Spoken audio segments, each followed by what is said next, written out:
Hello, people. How's it going? Happy Monday. It's Monday. Oh my God.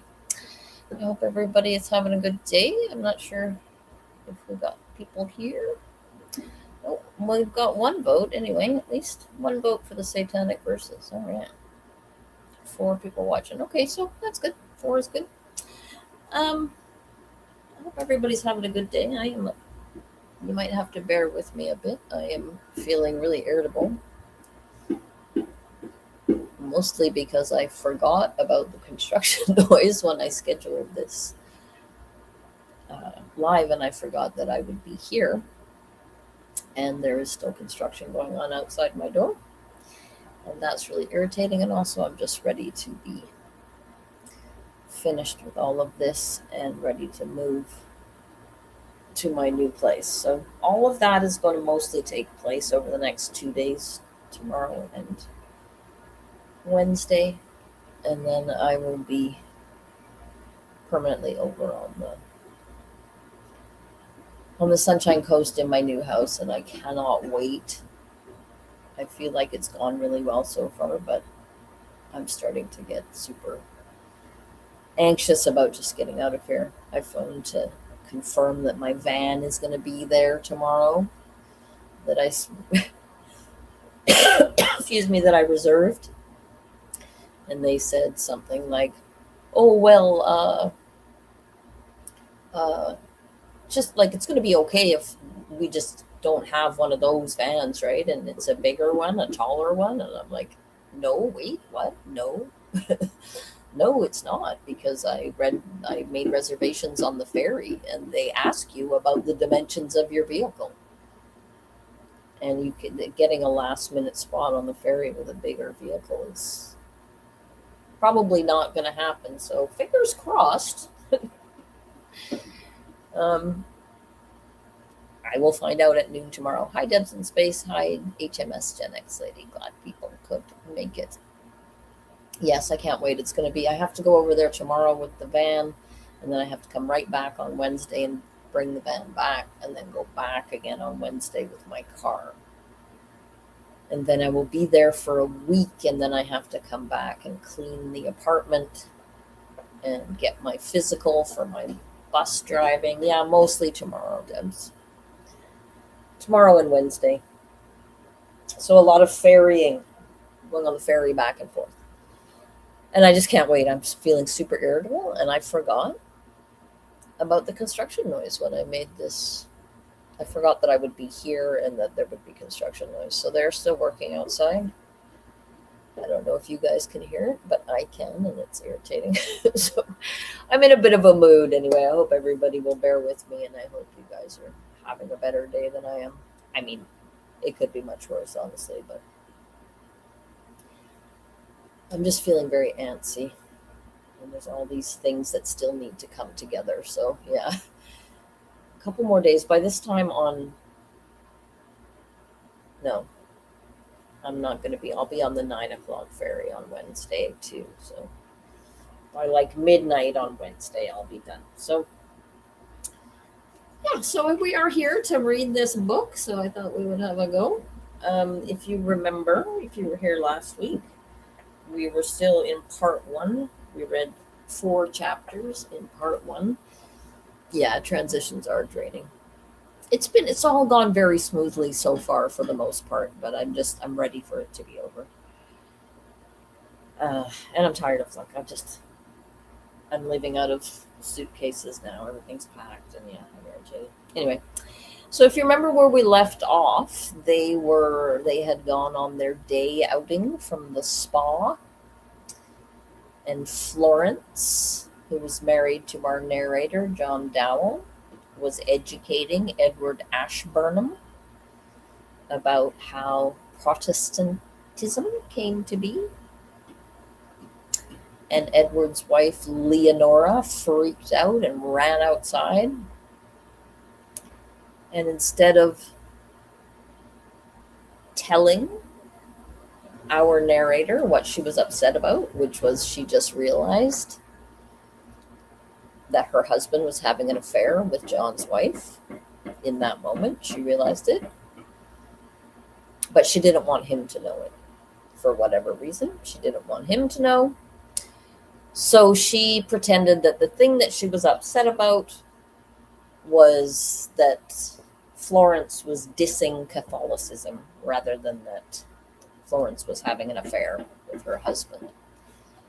It'll be worth it. Yeah, I'll get there eventually. Ugh. Sorry, I'm just checking my email. I also haven't heard about my employment insurance yet, and they promised me I would hear about it by the close of business on Friday, and it is now the close of business on Monday, and I still haven't heard. So yes, that's my headspace, but I think that I will get out of it once we start reading. So I hope everybody kind of remembers where we were. And I'm going to carry on with chapter 5, and we'll see where we get the... I don't know if you guys can hear the noise, but I can hear it. So it might throw me off, but we'll just do our best. So, okay. Chapter 5. So the end of the last sentence of the previous chapter was Leonora saying, Don't you know that I'm an Irish Catholic? And the next chapter, chapter 5, starts with, Those words gave me the greatest relief that I ever had in my life. They told me, I think, almost more than I have ever gathered at any one moment about myself. I don't think that before that day I had ever wanted anything very much except Florence. I have, of course, had appetites, impatiences. Why, sometimes at a table d'hote, when there would be, say, caviar handed round, I have been absolutely full of impatience for fear that when the dish came to me, there should not be a satisfying portion left over by the other guests. I have been exceedingly impatient at missing trains. The Belgian State Railway has a trick of letting the French trains miss their connections at Brussels. That has always infuriated me. I have written about it letters to the Times that the Times never printed. Those that I wrote to the Paris edition of the New York Herald were always printed, but they never seemed to satisfy me when I saw them. Well, that was a sort of a frenzy with me. It was a frenzy now that I can hardly realize. I can understand it intellectually. You see, in those days, I was interested in people with hearts. There was Florence, there was Edward Ashburnham, or perhaps it was Leonora that I was more interested in. I don't mean in the way of love, but you see, we were both of the same profession, at any rate as I saw it, and the profession was that of keeping heart patients alive. Hey, Lady Peaches, nice to see you. You have no idea how engrossing such a profession may become. Just as the blacksmith says, by hammer and hand all art doth stand. Just as the baker thinks that all the solar system revolves around his morning delivery of rolls. As the Postmaster General believes that he alone is the preserver of society. And surely, surely these delusions are necessary to keep us going. So did I, and as I believed, Leonora, imagine that the whole world ought to be arranged so as to ensure the keeping alive of heart patients. You have no idea how engrossing such a profession may become. How imbecile, in view of that engrossment, appear the ways of princes, of republics, of municipalities. A rough bit of road beneath the motor tires, a couple of succeeding thanky-marms with their quick jolts would be enough to set me grumbling to Leonora against the prince or the Grand Duke or the free city through whose territory we might be passing. I would grumble like a stockbroker whose conversations over the telephone are incommoded by the ringing of bells from a city church. I would talk about medieval survivals, about the taxes being surely high enough. The point, by the way, about the missings of the connections of the Calais boat trains at Brussels was that the shortest possible sea journey is frequently of great importance to sufferers from the heart. Now, on the continent, there are two special heart cure places, Nauheim and Spa. And to reach both of these baths from England, if in order to ensure a short sea passage you come by Calais, you have to make the connection at Brussels. and the Belgian train never waits by so much the shade of a second for the one coming from Calais or from Paris. And even if the French trains are just on time, you have to run. Imagine a heart patient running along the unfamiliar ways of the Brussels station and to scramble up the high steps of the moving train. Or if you miss the connection, you have to wait 5 or 6 hours. I used to keep awake whole nights cursing that abuse. Excuse me, that's literally how I feel right now, wondering if my van is going to be ready tomorrow or if they're not going to have one for me. Sorry. My wife used to run. She never, in whatever else she may have misled me, tried to give me the impression that she was not a gallant soul. But once in the German express, she would lean back with one hand to her side and her eyes closed. Well, she was a good actress. And I would be in hell. In hell, I tell you. For in Florence I had at once a wife and an unattained mistress. That is what it comes to. And in the retaining of her in this world, I had my occupation, my career, my ambition.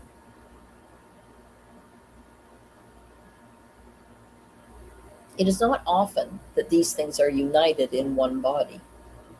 Leonora was a good actress, too. By Jove, she was good. I tell you, she would listen to me by the hour, evolving my plans for a shock-proof world. It is true that at times I used to notice about her face an air of inattention as if she were listening, a mother, to the child at her knee, or as if, precisely, I were myself the patient.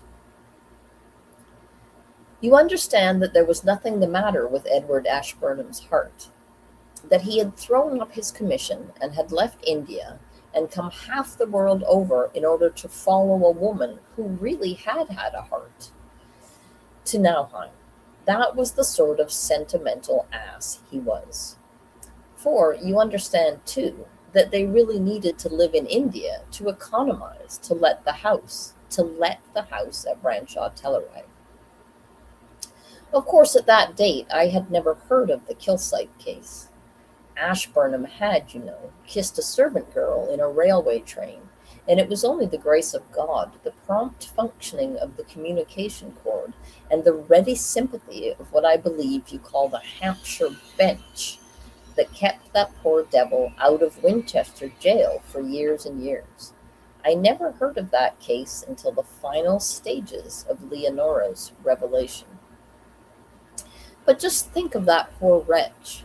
I, who have surely the right, beg you to think of that poor wretch. Is it possible that such a luckless devil should be so tormented by blind and inscrutable destiny? For there is no other way to think of it. None.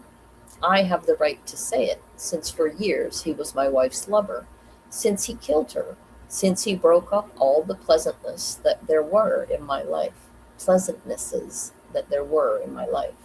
There is no priest that has the right to tell me that I must not ask pity for him from you, the silent listener, beyond the hearthstone, from the world, or from the God who created in him those desires, those madnesses. Of course I should not hear of the Kilsyte case. I knew none of their friends. They were for me just good people, fortunate people with broad and sunny acres in a southern county. Just good people.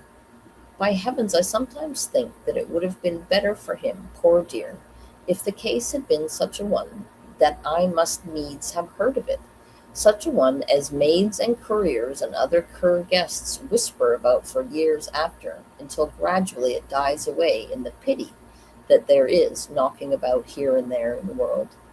Supposing he had spent his 7 years in Winchester jail, or whatever it is that inscrutable and blind justice allots to you for following your natural but ill-timed inclinations, there would have arrived a stage when nodding gossips on the Kursaal terrace would have said, "Poor fellow," thinking of his ruined career. He would have been the fine soldier with his back now bent. Better for him, poor devil, if his back had been prematurely bent. Why, it would have been 1,000 times better. For of course the Kilsyte case, which came at the very beginning of his finding Leonora cold and unsympathetic, gave him a nasty jar. He left servants alone after that. It turned him, naturally, all the more loose amongst women of his own class. Why, Leonora told me that Mrs. Maiden, the woman he followed from Burma to Nauheim, assured her he awakened her attention by swearing that when he kissed the servant in the train, he was driven to it.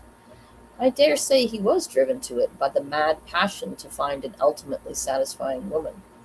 I dare say he was sincere enough. Heaven help me, I dare say he was sincere enough in his love for Mrs. Maiden. She was a nice little thing, a dear little dark woman with long lashes of whom Florence grew quite fond. She had a lisp and a happy smile. We saw plenty of her for the first month of our acquaintance. Then she died, quite quietly, of heart trouble. Excuse me.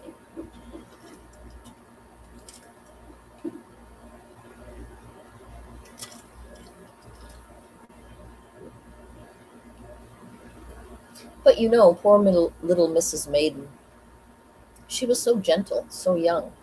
She cannot have been more than 23, and she had a boy husband out in Chitral, not more than 24, I believe. Such young things ought to have been left alone.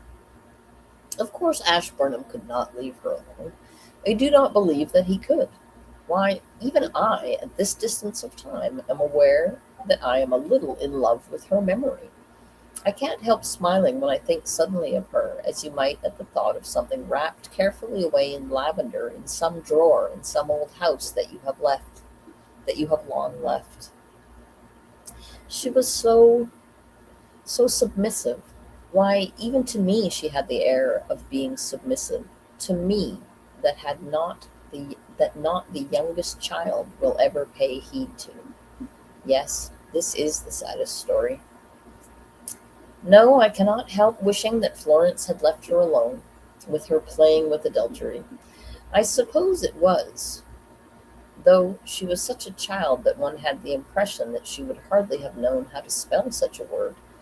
No, it was just submissiveness to the importunities, to the tempestuous forces that pushed that miserable fellow on to ruin. And I do not suppose that Florence really made much difference.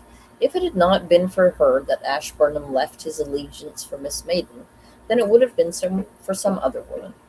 But still, I do not know. Perhaps the poor young thing would have died. She was bound to die, anyhow, quite soon.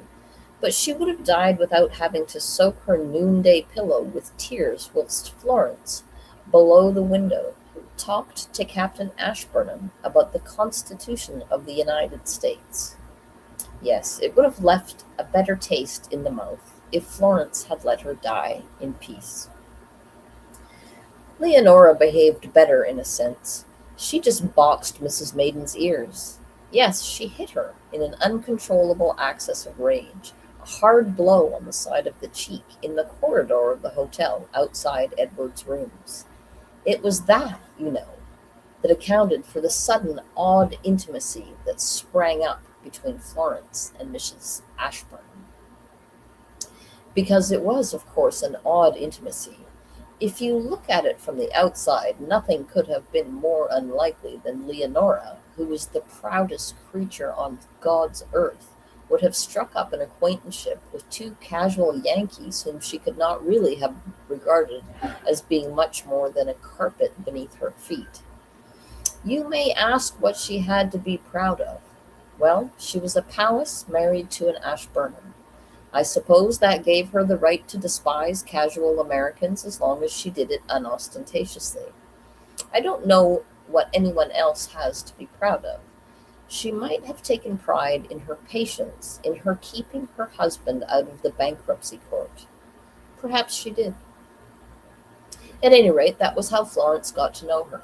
She came round a screen at the corner of the hotel corridor and found Leonora with the gold key that hung from her wrist, caught in Mrs. Maiden's hair just before dinner.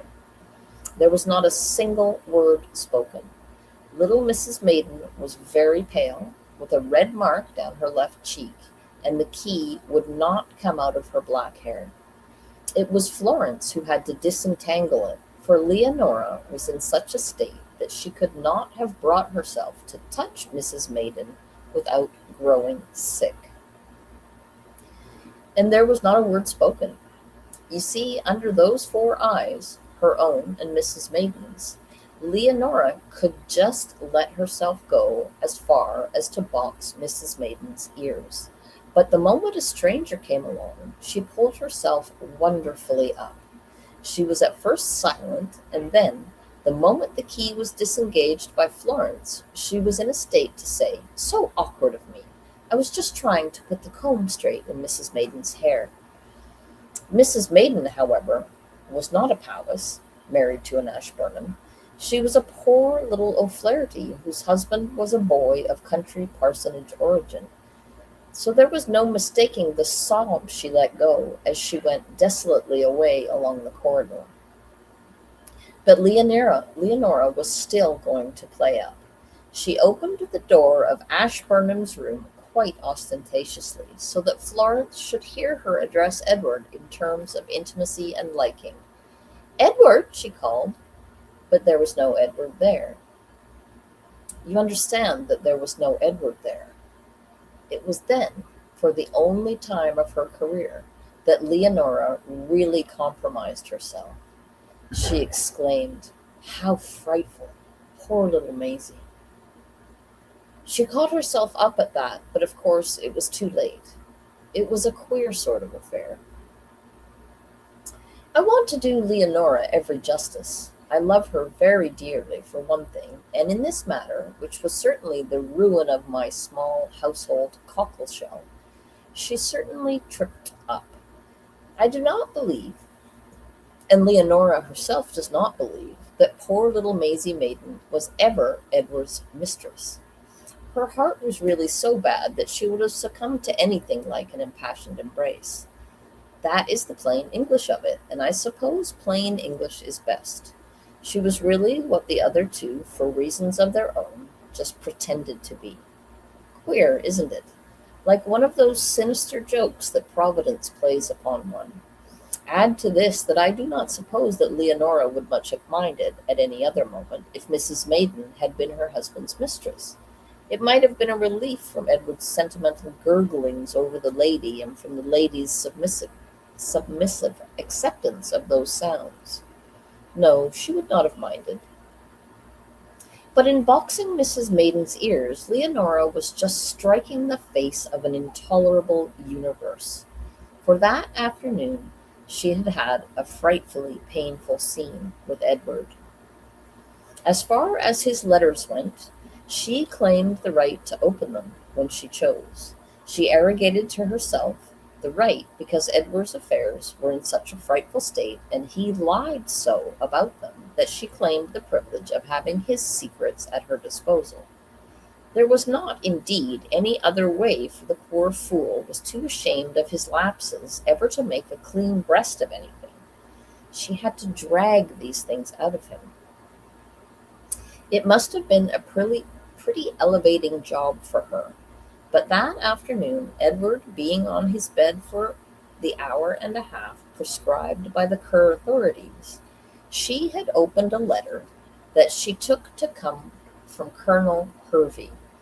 They were going to stay with him in Linlithgowshire for the month of September, and she did not know whether the date fixed would be the 11th or the 18th.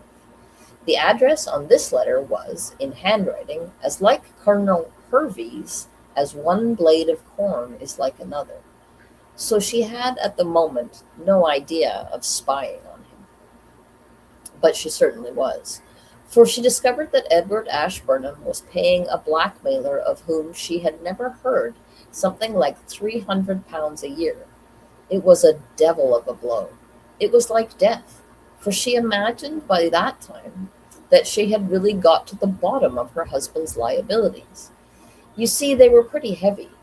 What had really smashed them up had been a perfectly commonplace affair at Monte Carlo, an affair with a cosmopolitan harpy who passed for the mistress of a Russian Grand Duke. She exacted a £20,000 pearl tiara from him as the price of her favors for a week or so. It would have pipped him a good deal to have found so much, and he was not in the ordinary way a gambler. He might indeed just have found the 20,000 and the not slight charges of a week at an hotel with the fair creature. He must have been worth, at that date, $500,000 and a little over. Well, he must needs go to the tables and lose £40,000. 40,000 solid pounds, borrowed from sharks. And even after that, he must, it was an imperative passion, enjoy the favors of the lady. He got them, of course, when it was a matter of solid bargaining, for far less than 20,000, as he might, no doubt, have done from the first. I dare say $10,000 covered the bill. Anyhow, there was a pretty solid hole in a fortune of £100,000 or so, and Leonora had to fix things up. He would have run from money lender to money lender, and that was quite in the early days of her discovery of his infidelities, if you like to call them infidelities. And she discovered that one from public sources. God knows what would have happened if she had not discovered it from public sources. I suppose he would have concealed it from her until they were penniless. But she was able, by the grace of God, to get hold of the actual lenders of the money, to learn the actual sums that were needed, and she went off to England. Yes, she went right off to England to her attorney and his, while he was still in the arms of his Circe, at Antibes, to which place they had retired. He got sick of the lady quite quickly, but not before Leonora had had such lessons in the art of business from her attorney that she had her plan as clearly drawn up as was ever that of General Trochu for keeping the Prussians out of Paris in 1870. It was about as effectual at first, or it seemed so. That would have been, in 1895, about 9 years before the date of which I am talking, the date of Florence's getting her hold over Leonora, for that was what it amounted to. Well, Mrs. Ashburnham had simply forced Edward to settle all his property upon her. She could force him to do anything. In his clumsy, good-natured, inarticulate way, he was frightened of her as of the devil, and he admired her enormously, and he was as fond of her as any man could be of any woman. She took advantage of it to treat him as if he had been a person whose estates are being managed by the court of bankruptcy. I suppose it was the best thing for him. CH just CH. Hey, Leola. CH just CH says, so Leonora was aware of Edward's lascivious behavior, though forced herself not to fully believe it, and yet at the same time she was the holder of his secrets. Yeah, she's a proper... You're getting it. You are getting it. Yep. So now she's got him. Anyway, you will learn. Anyhow, she had no end of a job for the first 3 years or so. Unexpected liabilities kept on cropping up, and that afflicted fool did not make it any easier. You see, along with the passion of the chase went a frame of mind that made him be extraordinarily ashamed of himself. You may not believe it, but he had really had such a sort of respect for the chastity of Leonora's imagination that he was positively revolted at the thought that she should know that the sort of thing that he did existed in the world. So he would stick out in an agitated way against the accusation of ever having done anything. He wanted to preserve the virginity of his wife's thoughts. He told me that himself during the long walks we had at the last, while the girl was on the way to Brindisi.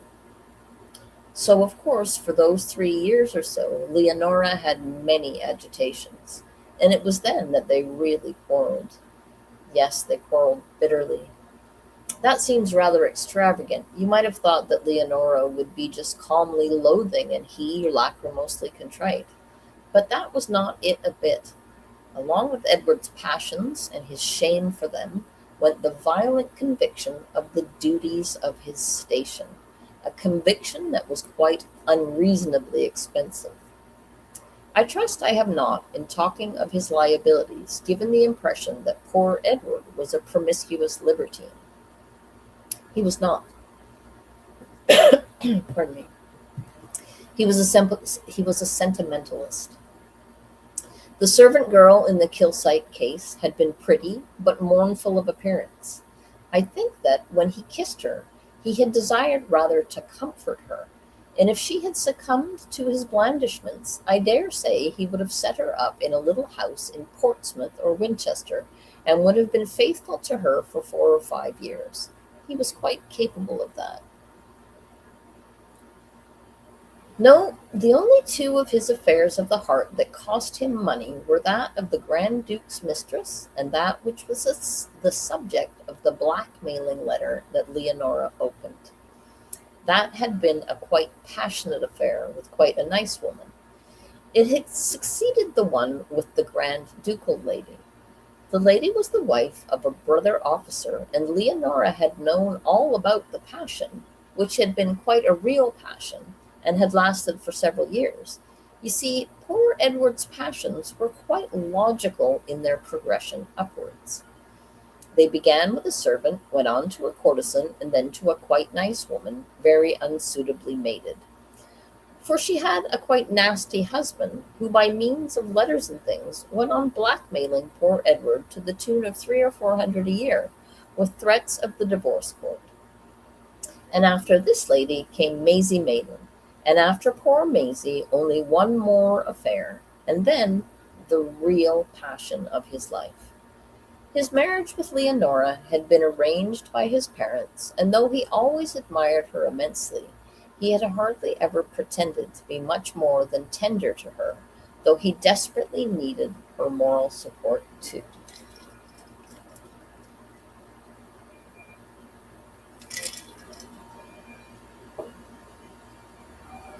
But his really trying liabilities were mostly in the nature of generosities proper to his station. He was, according to Leonora, always remitting his tenants' rents, and giving the tenants to understand that the reduction would be permanent. He was always redeeming drunkards who came before his magisterial bench. He was always trying to put prostitutes into respectable places, and he was a perfect maniac about children. I don't know how many ill-used people he did not pick up and provide with careers. Leonora has told me, but I dare say she exaggerated, and the figure seems so preposterous that I will not put it down.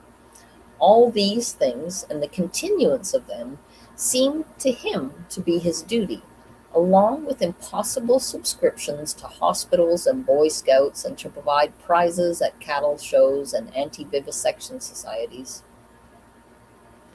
Well, Leonora saw to it that most of these things were not continued. They could not possibly keep up Branshaw Manor at that rate after the money had gone to the Grand Duke's mistress. She put the rents back at their old figures, discharged the drunkards from their homes, and sent all the societies notice that they were to expect no more subscriptions. To the children she was more tender. Nearly all of them she supported till the age of apprenticeship or domestic service. You see, she was childless herself. She was childless herself, and she considered herself to be to blame. She had come of a penniless branch of the Powys family, and they had forced upon her poor dear Edward without making sorry. She had come of a penniless branch of the Powys family, and they had forced upon her poor dear Edward without making the stipulation that the children should be brought up as Catholics. And that, of course, was spiritual death to Leonora. I have given you a wrong impression if I have not made you see that Leonora was a woman of a strong, cold conscience, like all English Catholics. I cannot myself help disliking this religion. There is always at the bottom of my mind, in spite of Leonora, the feeling of shuddering at the Scarlet Woman that filtered in upon me in the tranquillity of the little old Friends Meeting House in Arch Street, Philadelphia. So I do set down a good deal of Leonora's mismanagement of poor dear Edward's case to the peculiarly English form of her religion. Because, of course, the only thing to have done for Edward would have been to let him sink down until he became a tramp of gentlemanly address, having, maybe, chance love affairs upon the highways. He would have done so much less harm. He would have been much less agonized, too. At any rate, he would have had fewer chances of ruining and of remorse. For Edward was great at remorse. But Leonora's English Catholic conscience, her rigid principles, her coldness, even her very patience were, I cannot help thinking, all wrong in this special case. She quite seriously and naively imagined that the Church of Rome disapproves of divorce. She quite seriously and naively believed that her church could be such a monstrous and imbecile institution as to expect her to take on the impossible job of making Edward Ashburnham a faithful husband. She had, as the English would say, the nonconformist temperament. In the United States of North America, we call it the New England conscience. For, of course, that frame of mind has been driven in on the English Catholics. The centuries that they have gone through, centuries of blind and malignant oppression, of ostracism from public employment, of being, as it were, a small beleaguered garrison in a hostile country, and therefore having to act with great formality, all these things have combined to perform that conjuring trick. And I suppose that papists in England are even technically nonconformists. Continental papists are a dirty, jovial, and unscrupulous crew, but that at least lets them be opportunists. They would have fixed poor dear Edward up all right. Forgive my writing of these monstrous things in this frivolous manner. If I did not, I should break down and cry. In Milan, say, or in Paris, Leonora would have had her marriage dissolved in 6 months for $200 paid in the right quarter, and Edward would have drifted about until he became a tramp of the kind I have suggested. Or he would have married a barmaid who would have made him such frightful scenes in public places and would so have torn out his mustache and left visible signs upon his face that he would have been faithful to her for the rest of his days. That was what was wanted to redeem him. For along with his passions and his shames, there went the dread of scenes in public places, of outcry, of excited physical violence, of publicity, in short. Yes, the barmaid would have cured him, and it would have been all the better if she drank. He would have been kept busy looking after her. I know that I am right in this. I know it because of the Kilsyte case. You see, the servant girl that he then kissed was nurse in the family of the nonconformist head of that county, whatever that post may be called, and that gentleman was so determined to ruin Edward, who was the chairman of the Tory caucus, or whatever it is, that the poor dear sufferer had the very devil of a time. They asked questions about it in the House of Commons. They tried to get the Hampshire magistrates degraded. They suggested to the War Ministry that Edward was not the proper person to hold the King's commission. Yes, he got it hot and strong. The result you have heard. He was completely cured of philandering amongst the lower classes, and that seemed a real blessing to Leonora. It did not revolt her so much to be connected. It is a sort of connection with people like Mrs. Maiden instead of with a little kitchen maid. In a dim sort of way, Leonora was almost contented when she arrived at Nauheim that evening. She had got things nearly straight by the long years of scraping in little stations in Chitral and Burma, stations where living is cheap in comparison with the life of a country magnate, and where, moreover, liaisons of one sort or another are normal and inexpensive too. So that when Mrs. Maiden came along, and the maiden affair might have caused trouble out there because of the youth of the husband, Leonora had just resigned herself to coming home. With pushing and scraping, and with letting Branshaw Telerag, and with selling a picture and a relic of Charles the First or so, she had got, and poor dear, she had never had a really decent dress to her back in all those years and years. She had got, as she imagined, her poor dear husband back into much the same financial position as had been his before the mistress of the Grand Duke had happened along. And of course, Edward himself had helped her a little on the financial side. He was a fellow that many men liked. He was so presentable and quite ready to lend you his cigar puncher, that sort of thing.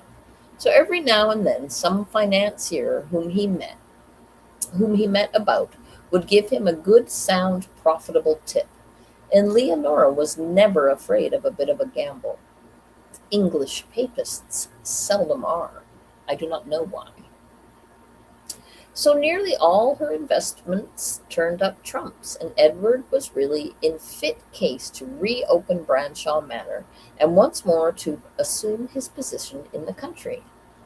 Thus Leonora had accepted Maisie Maiden almost with resignation, almost with a sigh of relief. She really liked the poor child. She had to like somebody, and at any rate she felt she could trust Maisie. She could trust her not to rook Edward for several thousands a week, for Maisie had refused to accept so much as a trinket ring from him. It is true that Edward gurgled and raved about the girl in a way that she had never yet experienced, but that too was almost a relief. I think she would really have welcomed it if he could have come across the love of his life. It would have given her a rest. Right, CHCH?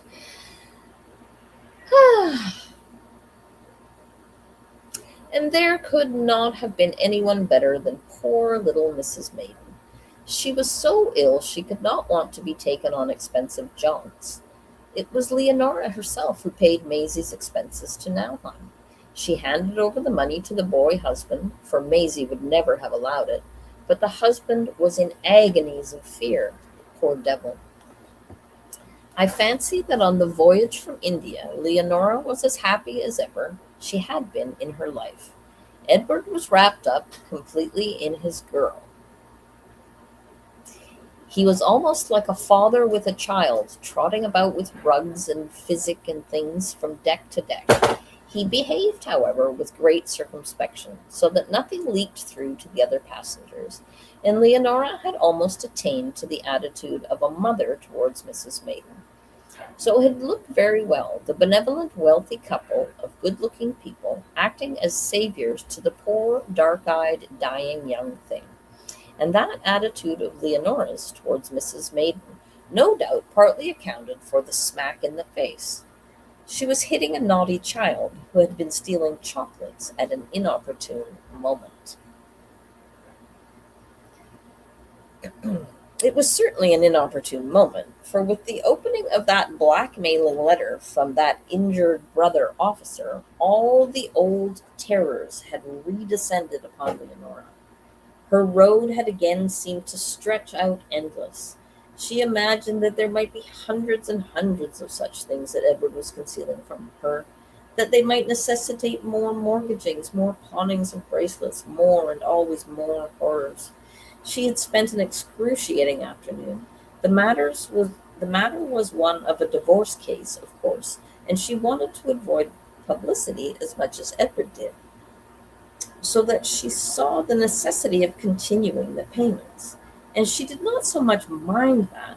They could find 300 a year, but it was the horror of there being more such obligations. She had had no conversation with Edward for many years, none that went beyond the mere arrangements for taking trains or engaging servants. But that afternoon she had to let him have it, and he had been just the same as ever. It was like opening a book after a decade to find the words the same. He had the same motives. He had not wished to tell her about the case because he had not wished her to sully her mind with the idea that there was such a thing as a brother officer who could be a blackmailer, and he had wanted to protect the credit of his old light of love. That lady was certainly not concerned with her husband, and he swore and swore and swore that there was nothing else in the world against him. She did not believe him. He had done it once too often, and she was wrong for the first time, so that he acted a rather creditable part in the matter. For he went right straight out to the post office and spent several hours in coding a telegram to his solicitor, bidding that hard-headed man to threaten to take out at once a warrant against the fellow who was on his track.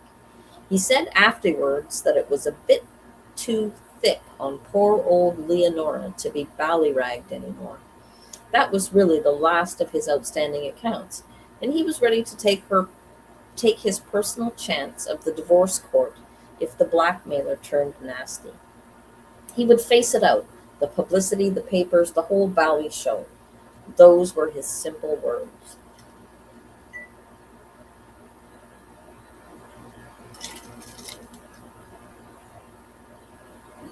He had made, however, the mistake of not telling Leonora where he was going, so that having seen him go to his room to fetch the code for the telegram, and seeing 2 hours later Maisie Maiden come out of his room, Leonora imagined that the 2 hours she had spent in silent agony, Edward had spent with Maisie Maiden in his arms. That seemed to her to be too much. Hi, Random Old Lady. Glad you could make it. As a matter of fact, Maisie's being in Edward's room had been the result partly of poverty, partly of pride, partly of sheer innocence. She could not, in the first place, afford a maid. She refrained as much as possible from sending the hotel servants on errands, since every penny was of importance to her, and she feared to have to pay high tips at the end of her stay. Edward had lent her one of his fascinating cases containing 15 different sizes of scissors, and having seen from her window his departure for the post office, she had taken the opportunity of returning the case. She could not see why she should not, though she felt a certain remorse at the thought that she had kissed the pillows of his bed. That was the way it took her. But Leonora could see that, without the shadow of a doubt, the incident gave Florence a hold over her. It let Florence into things, and Florence was the only created being who had any idea that the Ashburnhams were not just good people with nothing to their tails. She determined at once not so much to give Florence the privilege of her intimacy, which would have been the payment of a kind of blackmail, as to keep Florence under observation until she could have demonstrated to Florence that she was not in the least jealous of poor Maisie. So that was why she had entered the dining room arm in arm with my wife, and why she had so markedly planted herself at our table.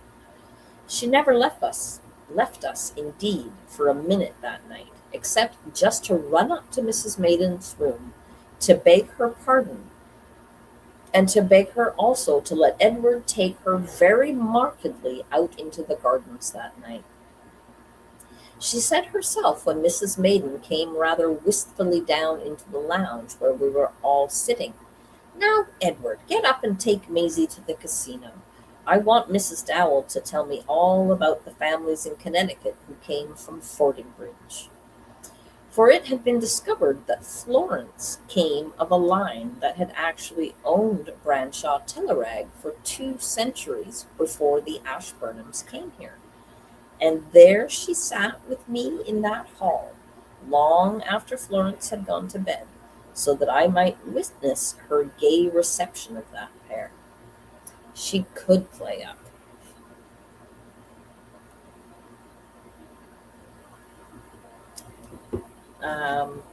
And that enables me to fix exactly the day of our going to the town of M. For it was the very day poor Mrs. Maiden died. We found her dead when we got back. Pretty awful that, when you come to figure out what it all means. At any rate, the measure of my relief when Leonora said that she was an Irish Catholic gives you the measure of my affection for that couple. It was an affection so intense that even to this day I cannot think of Edward without sighing.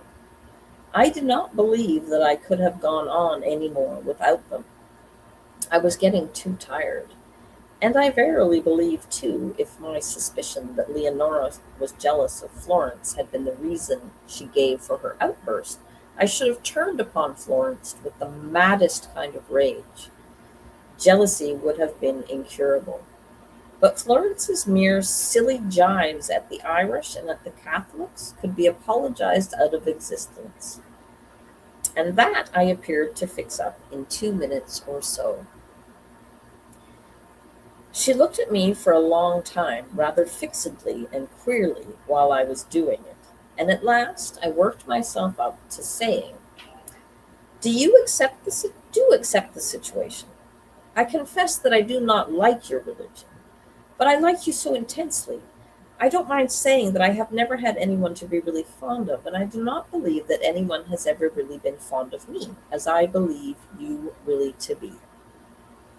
Oh, I'm fond enough of you, she said. Fond enough to say that I wish every man was like you. But there are others to be considered. She was thinking, as a matter of fact, of poor Maisie. She picked a little piece of pellitory out of the breast-high wall in front of it. She chafed it for a long minute between her finger and thumb. Then she threw it over the coping. Oh, I accept the situation, she said at last. If you can. Ooh, okay, that was chapter 5. What's happening? Something's going on with me here. Hang on. Random old lady, hello, sorry to be late.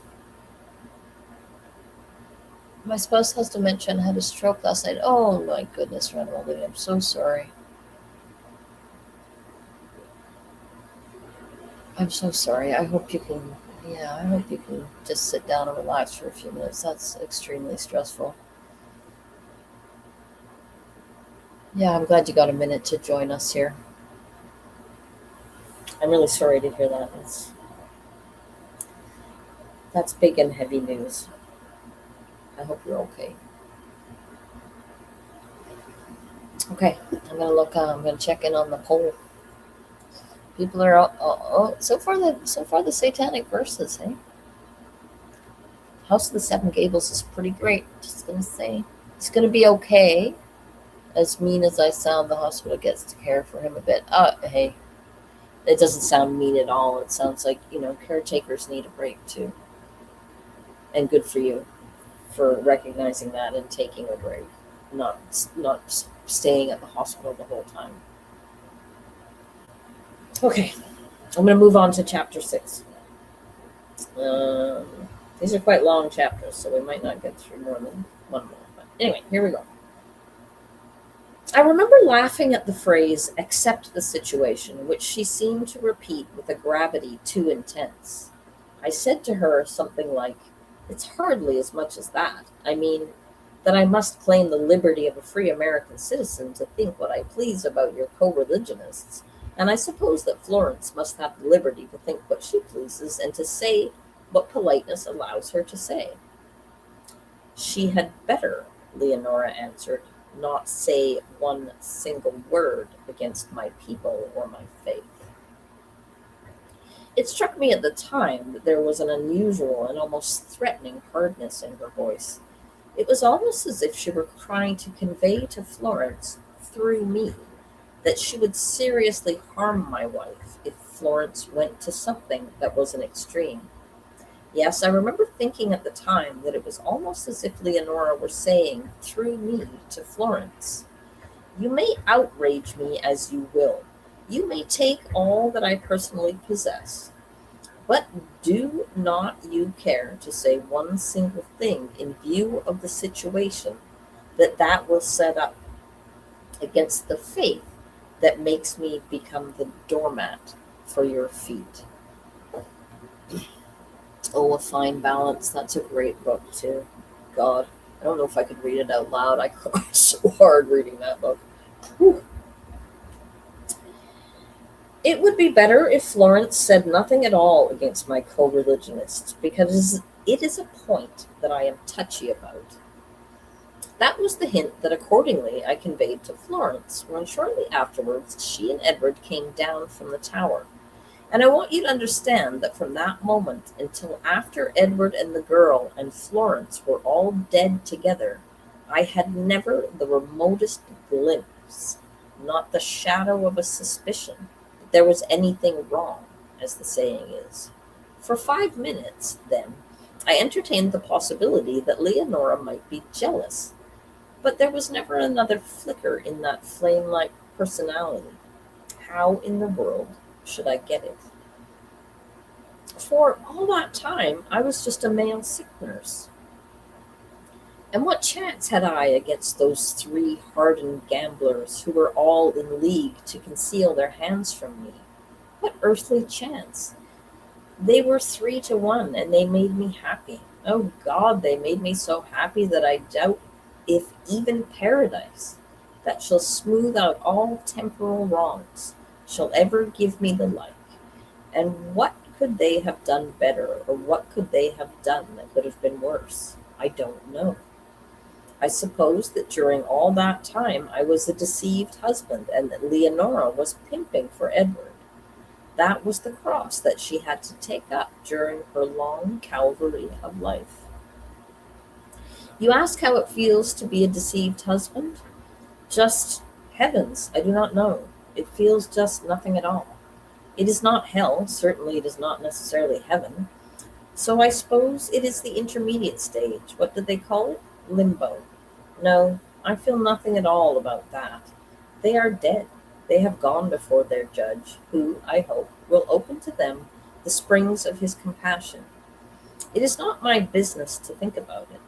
It is simply my business to say, as Leonora's people, Requiem aeternam dona eis, Domine et lux perpetua luceat eis, in memoria eterna erit.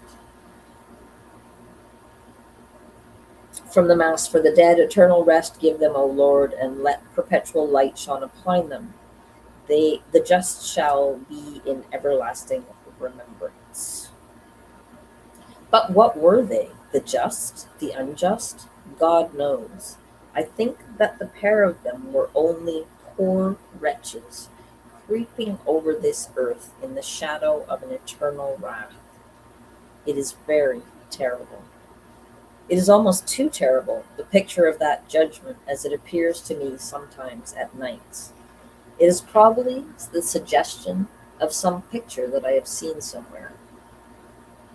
Jumping out of the book for a second, it puts me in mind of a painting I saw of Adam and Eve forced out of the Garden of Eden and creeping through the jungle with the animals all around them, naked and white against the dark background of the jungle.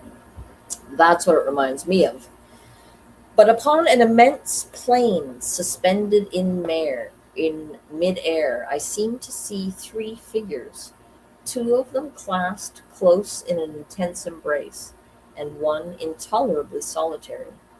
It is in black and white, my picture of that judgment, an etching perhaps, only I cannot tell an etching from a photographic reproduction, and the immense plain is the hand of God stretching out for miles and miles with great spaces above it and below, and they are in the sight of God, and it is a Florence that is alone.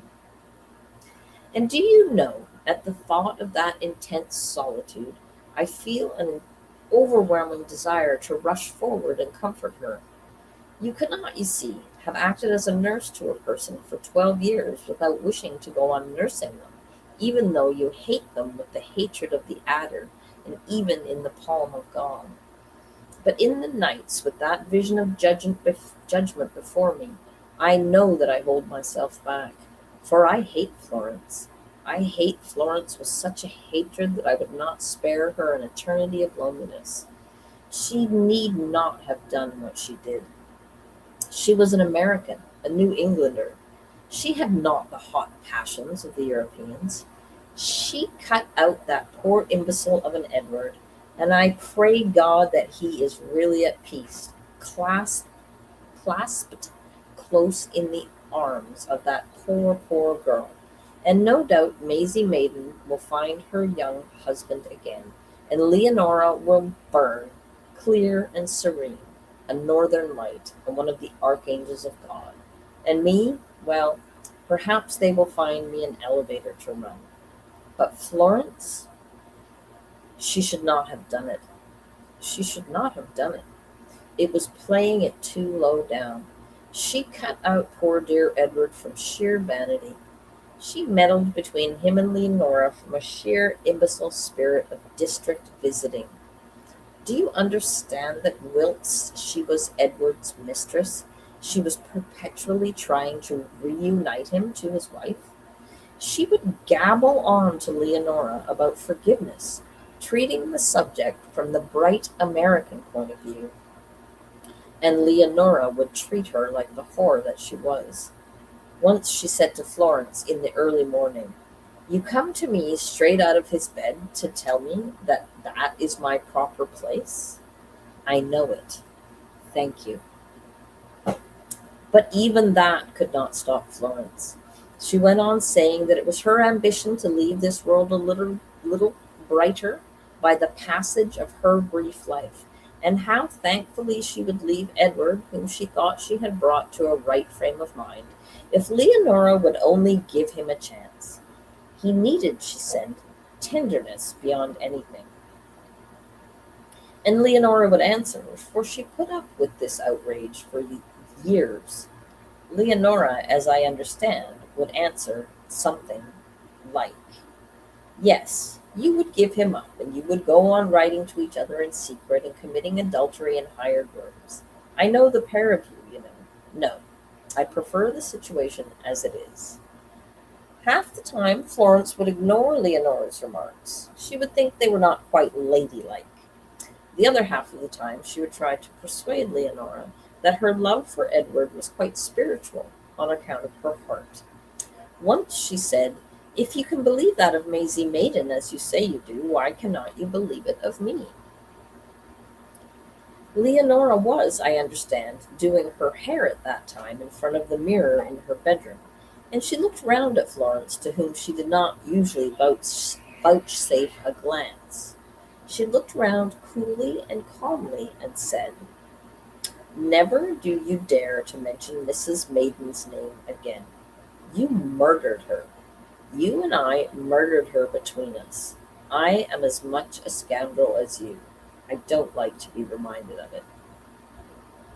Florence went off at once into a babble of how she could have hurt a person whom she hardly knew, a person whom, with the best intentions, in pursuance of her efforts to leave the world a little brighter, she had tried to save from Edward. That was how she figured it out to herself. She really thought that.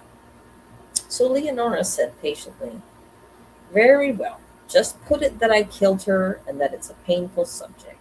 One does not like to think that one has killed someone. Naturally not. I ought never to have brought her from India."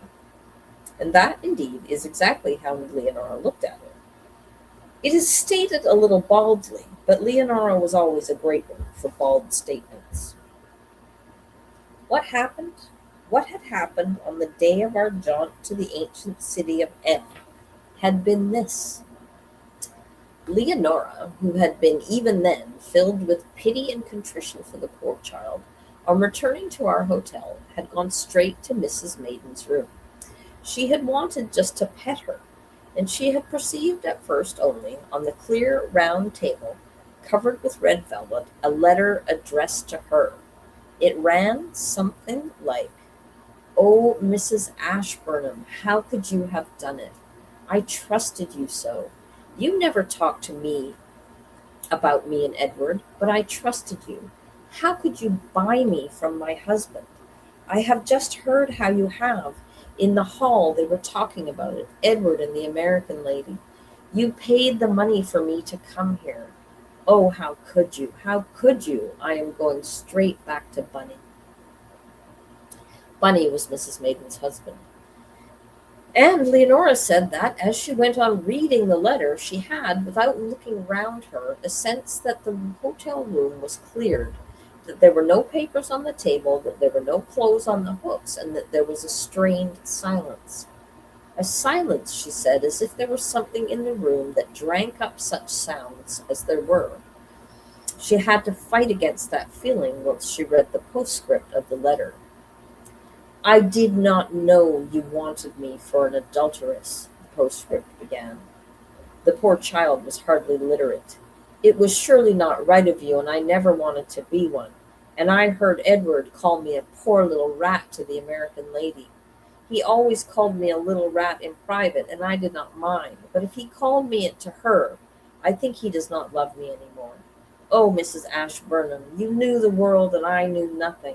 I thought it would be all right if you thought it could, and I thought you would have not brought me if you did not too. You should not have done it, and we out of the same convent. Leonora said that she screamed when she read that. And then she saw that Maisie's boxes were all packed, and she began a search for Mrs. Maiden herself, all over the hotel. The manager said that Mrs. Maiden had paid her bill and had gone up to the station to ask the Reiseverkehrs Bureau to make her out a plan for her immediate return to Chitral. He imagined that he had seen her coming back, but he was not quite certain. No one in the large hotel had bothered his head about the child, and she wandered solitarily in the hall. And she, wandering solitarily in the hall, had no doubt sat down beside a screen that had Edward and Florence on the other side. I never heard then or after what had passed between that precious couple. I fancy Florence was just about beginning her cutting out of poor dear Edward by addressing to him some words of friendly warning as to the ravages he might be making in the girl's heart. That would be the sort of way she would begin. And Edward would have sentimentally assured her there was nothing in it, that Maisie was just a poor little rat whose passage to Nauheim his wife had paid out of her own pocket. That would have been enough to do the trick.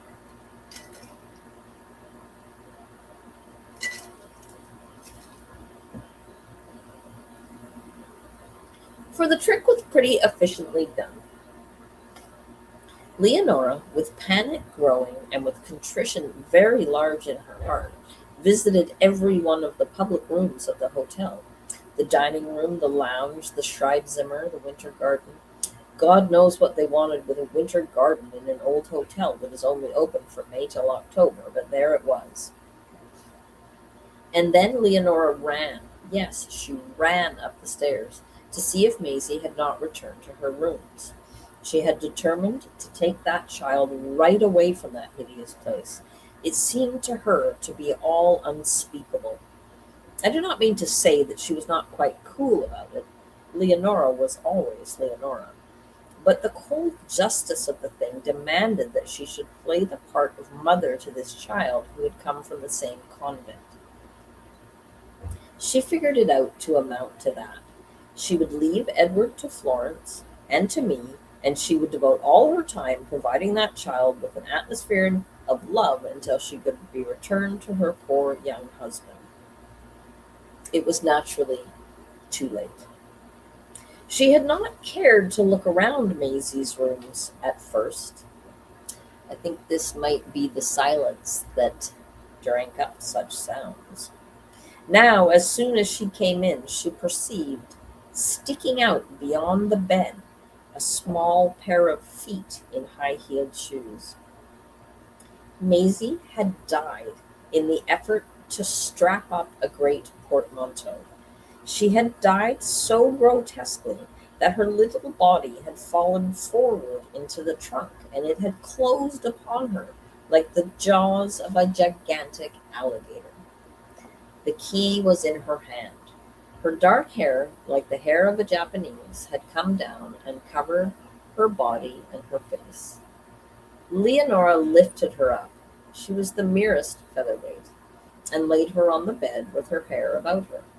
She was smiling as if she had just scored a goal in a hockey match. You understand, she had not committed suicide. Her heart had just stopped.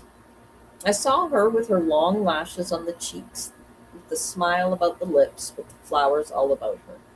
The stem of a white lily rested in her hand, so that the spike of flowers upon her shoulder, so that the spike of flowers was upon her shoulder. She looked like a bride in the sunlight of the mortuary candles that were all about her, and the white coifs of the two nuns that knelt at her feet, with their faces hidden, might have been two swans that were to bear her away to kissing kindness land, or wherever it is. Leonora showed her to me. She would not let either of the others see her. She wanted, to spare poor dear Edward's feelings. He never could bear the sight of a corpse. And since she never gave him an idea that Maisie had written to her, he imagined that the death had been the most natural thing in the world. He soon got over it.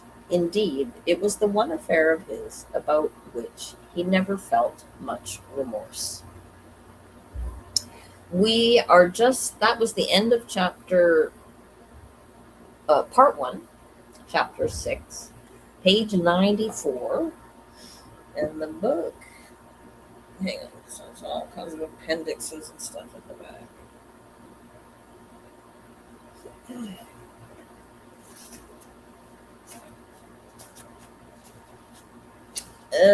Blah, blah, blah. 231 pages, and we're on page 39. That was chapter 6. Part 1, chapter 6. And now we're on to part 2. If people are wanting to carry on, I'm going to read chapter 1 of part 2, and then we'll see where we are after that. Let me just get a drink.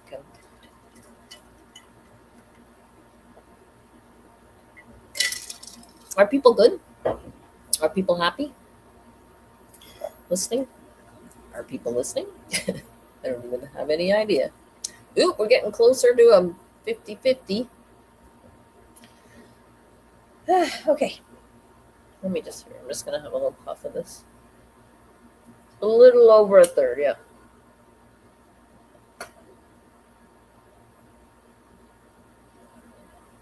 All good and listening. Okay, good. Part 2, chapter 1. The death of Mrs. Maiden occurred on the 4th of August, 1904. And then nothing happened until the 4th of August, 1913. There is the curious coincidence of dates, but I do not know whether that is one of those sinister, as if half jocular and altogether merciless proceedings on the part of cruel Providence that we call a coincidence, because it may just as well have been the superstitious mind of Florence that forced her to certain acts, as August 4th always proved a significant date for her. To begin with, she was born on the 4th of August. Then, on that date in the year 1899, she set out with her uncle for the tour around the world in company with a young man called Jimmy.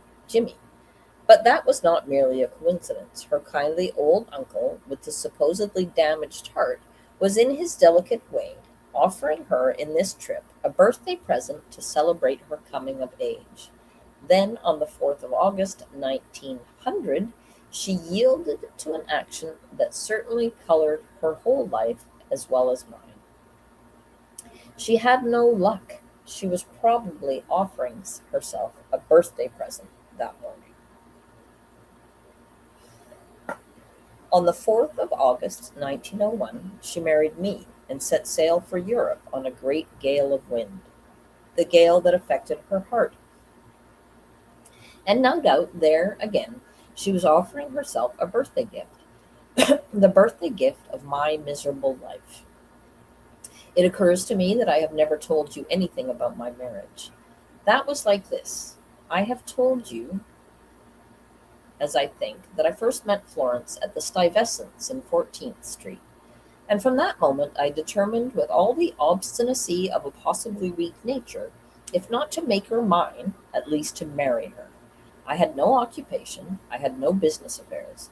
I simply camped down there in Stamford in a vile hotel and just passed my days in the house or on the veranda of the Mrs. Hurlbird.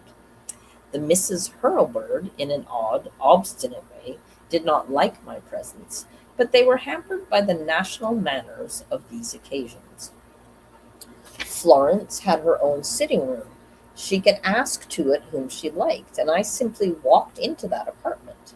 I was as timid as you will, but in that matter I was like a chicken that is determined to get across the road in front of an automobile. I would walk into Florence's pretty little old-fashioned room, take off my hat, and sit down.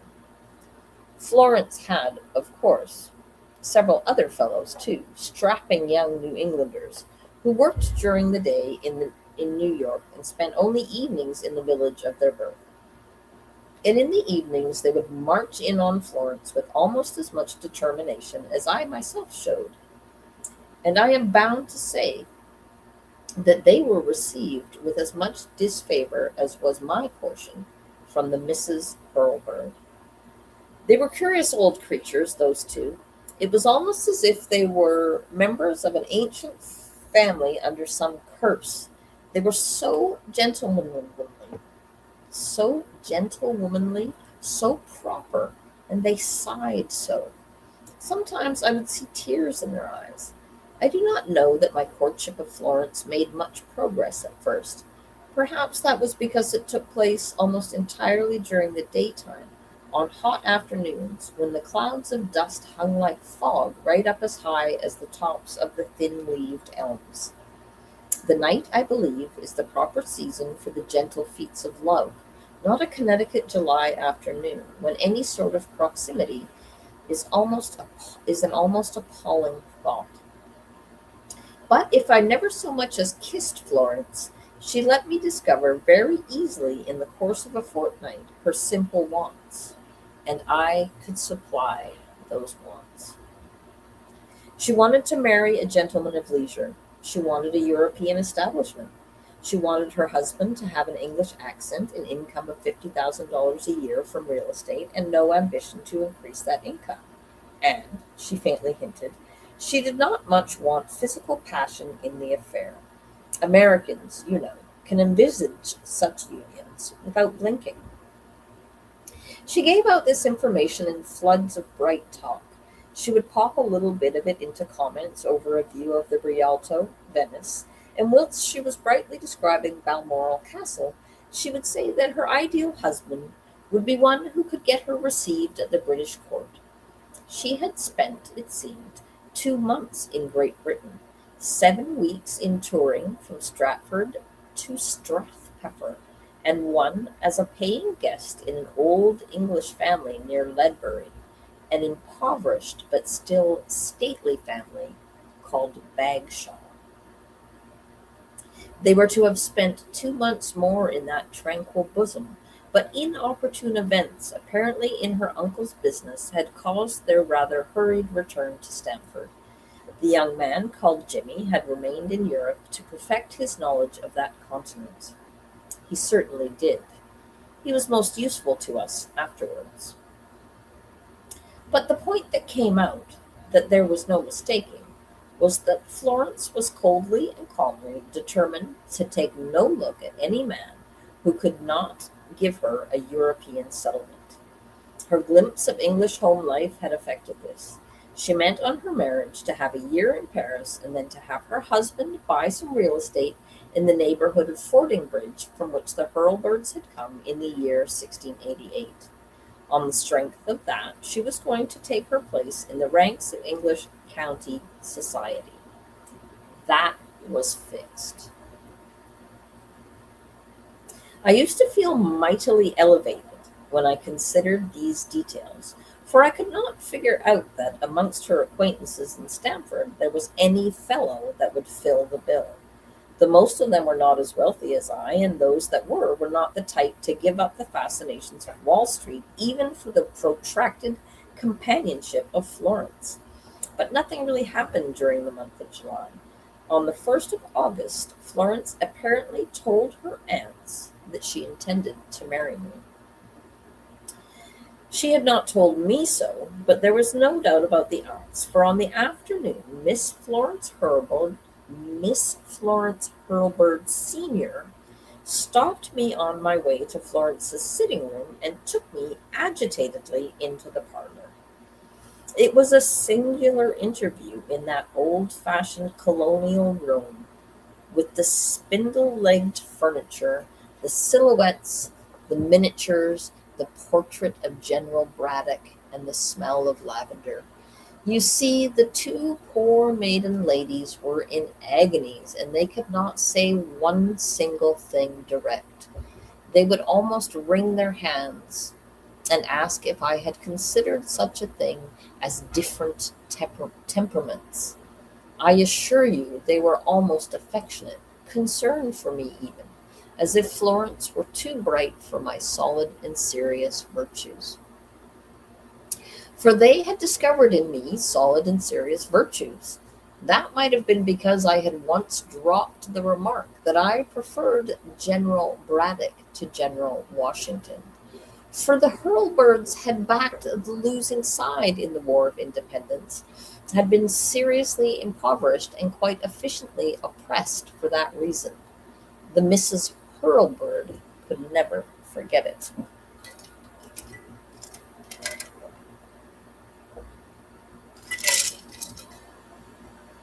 Excuse me.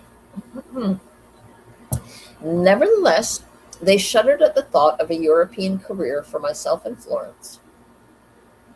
Each of them really wailed when they heard that that was what I hoped to give their niece. That may have been partly because they regarded Europe as a sink of iniquity where strange laxities prevailed. They thought the mother country as Erastian as any other, and they carried their protests to extraordinary lengths for them. They even almost said that marriage was a sacrament, but neither Miss Florence nor Miss Emily could quite bring herself to utter the word, and they almost brought themselves to say that Florence's early life had been characterized by flirtations, something of that sort. I know I entered the interview by saying, I don't care. If Florence has robbed a bank, I am going to marry her and take her to Europe. And at that, Miss Emily wailed and fainted.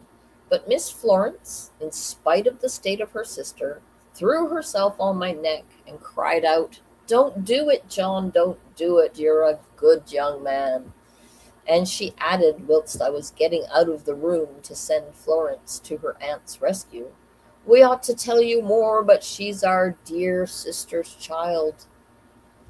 Florence, I remember, received me with a chalk pale face and the exclamation, Have those old cats been saying anything against me?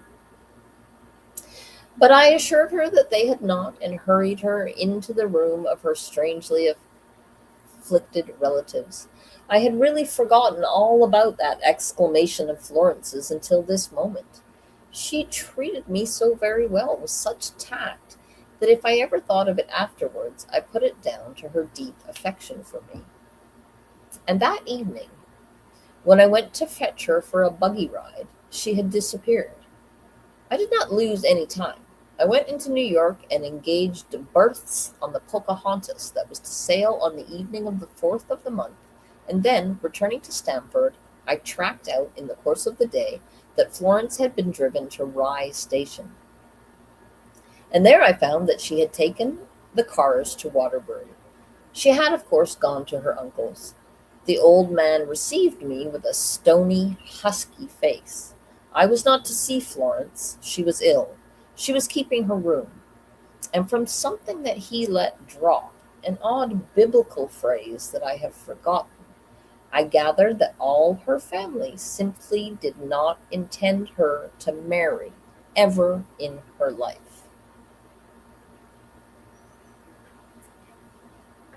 I procured at once the name of the nearest minister and a rope ladder. You have no idea how primitively these matters were arranged in those days in the United States.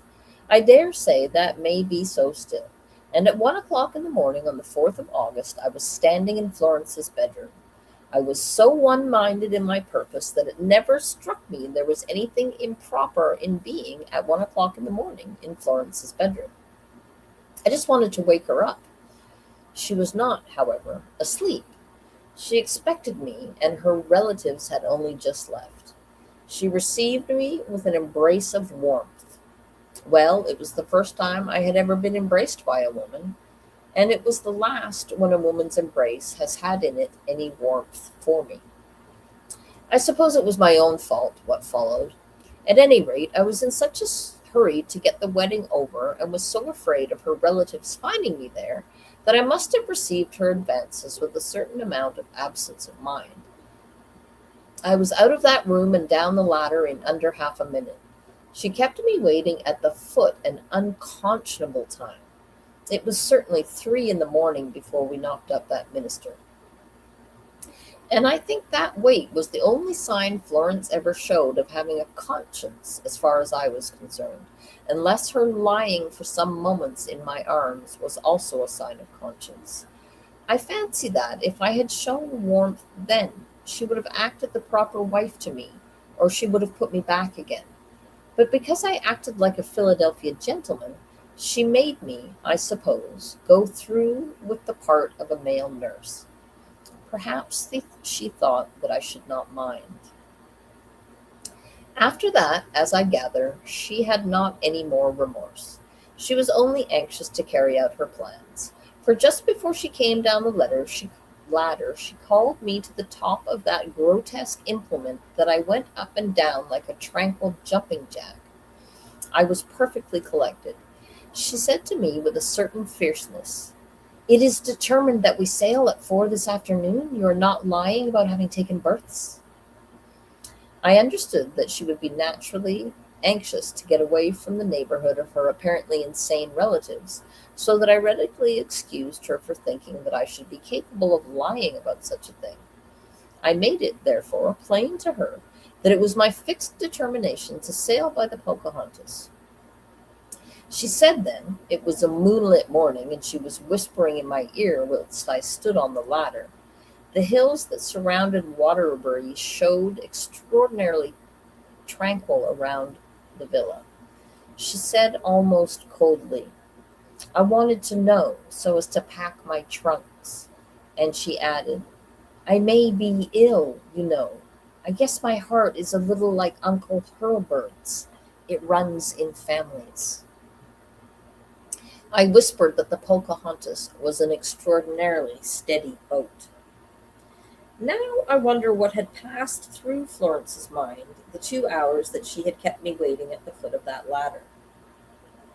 I would give not a little to know. Till then, I fancy, she had no settled plan in her mind. She certainly never mentioned her heart until that time. Perhaps the renewed sight of her uncle Hurlbird had given her the idea.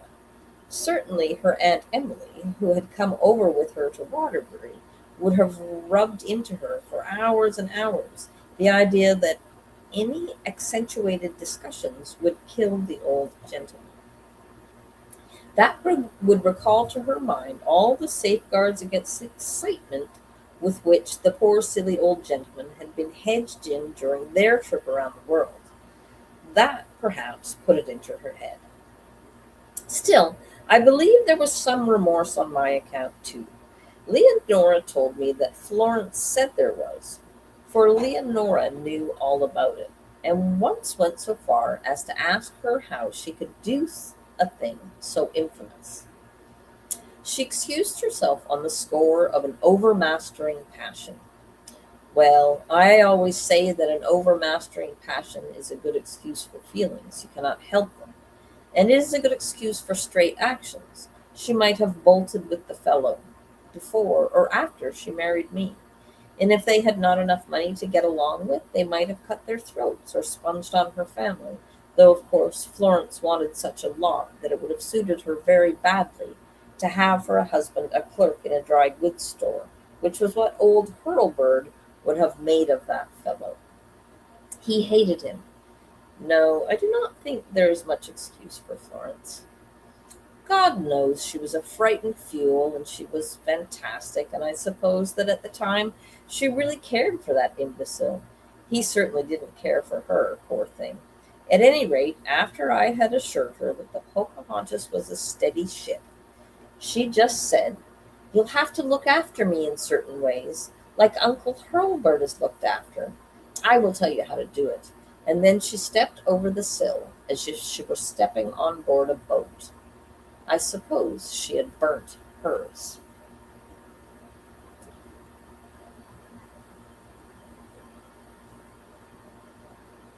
That's a great question, Em. Is he an unreliable narrator? What do you think? It's the big question about John Dowell is whether we can believe him.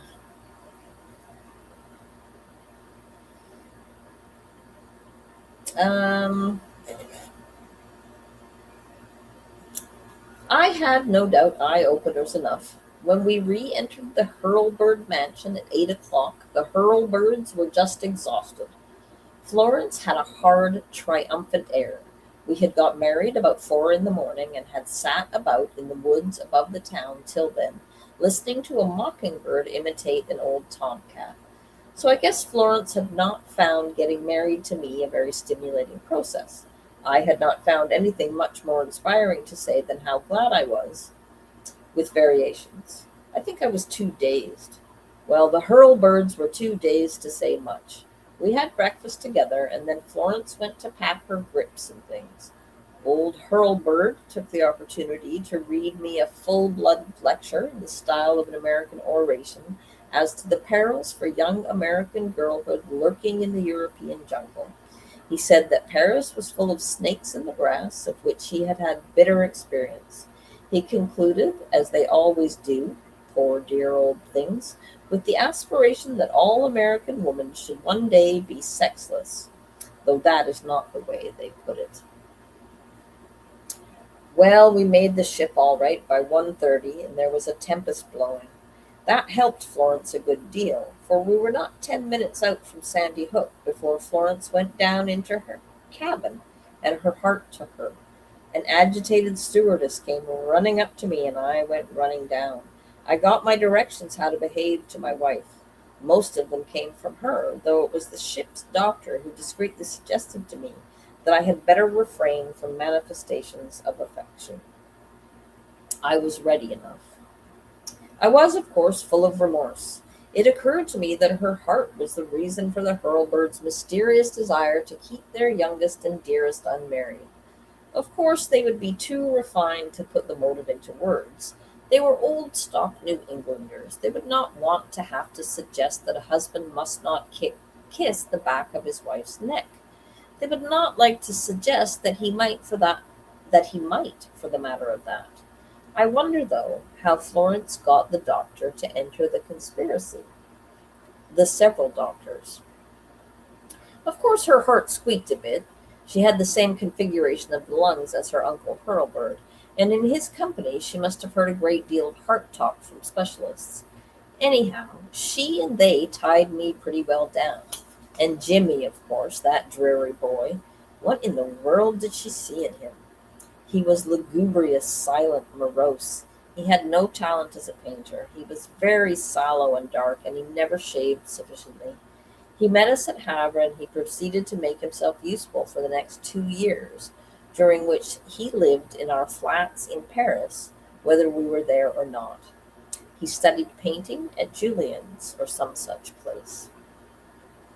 That fellow had his hands always in the pockets of his odious, square-shouldered, broad-hipped American coats, and his dark eyes were always full of ominous appearances.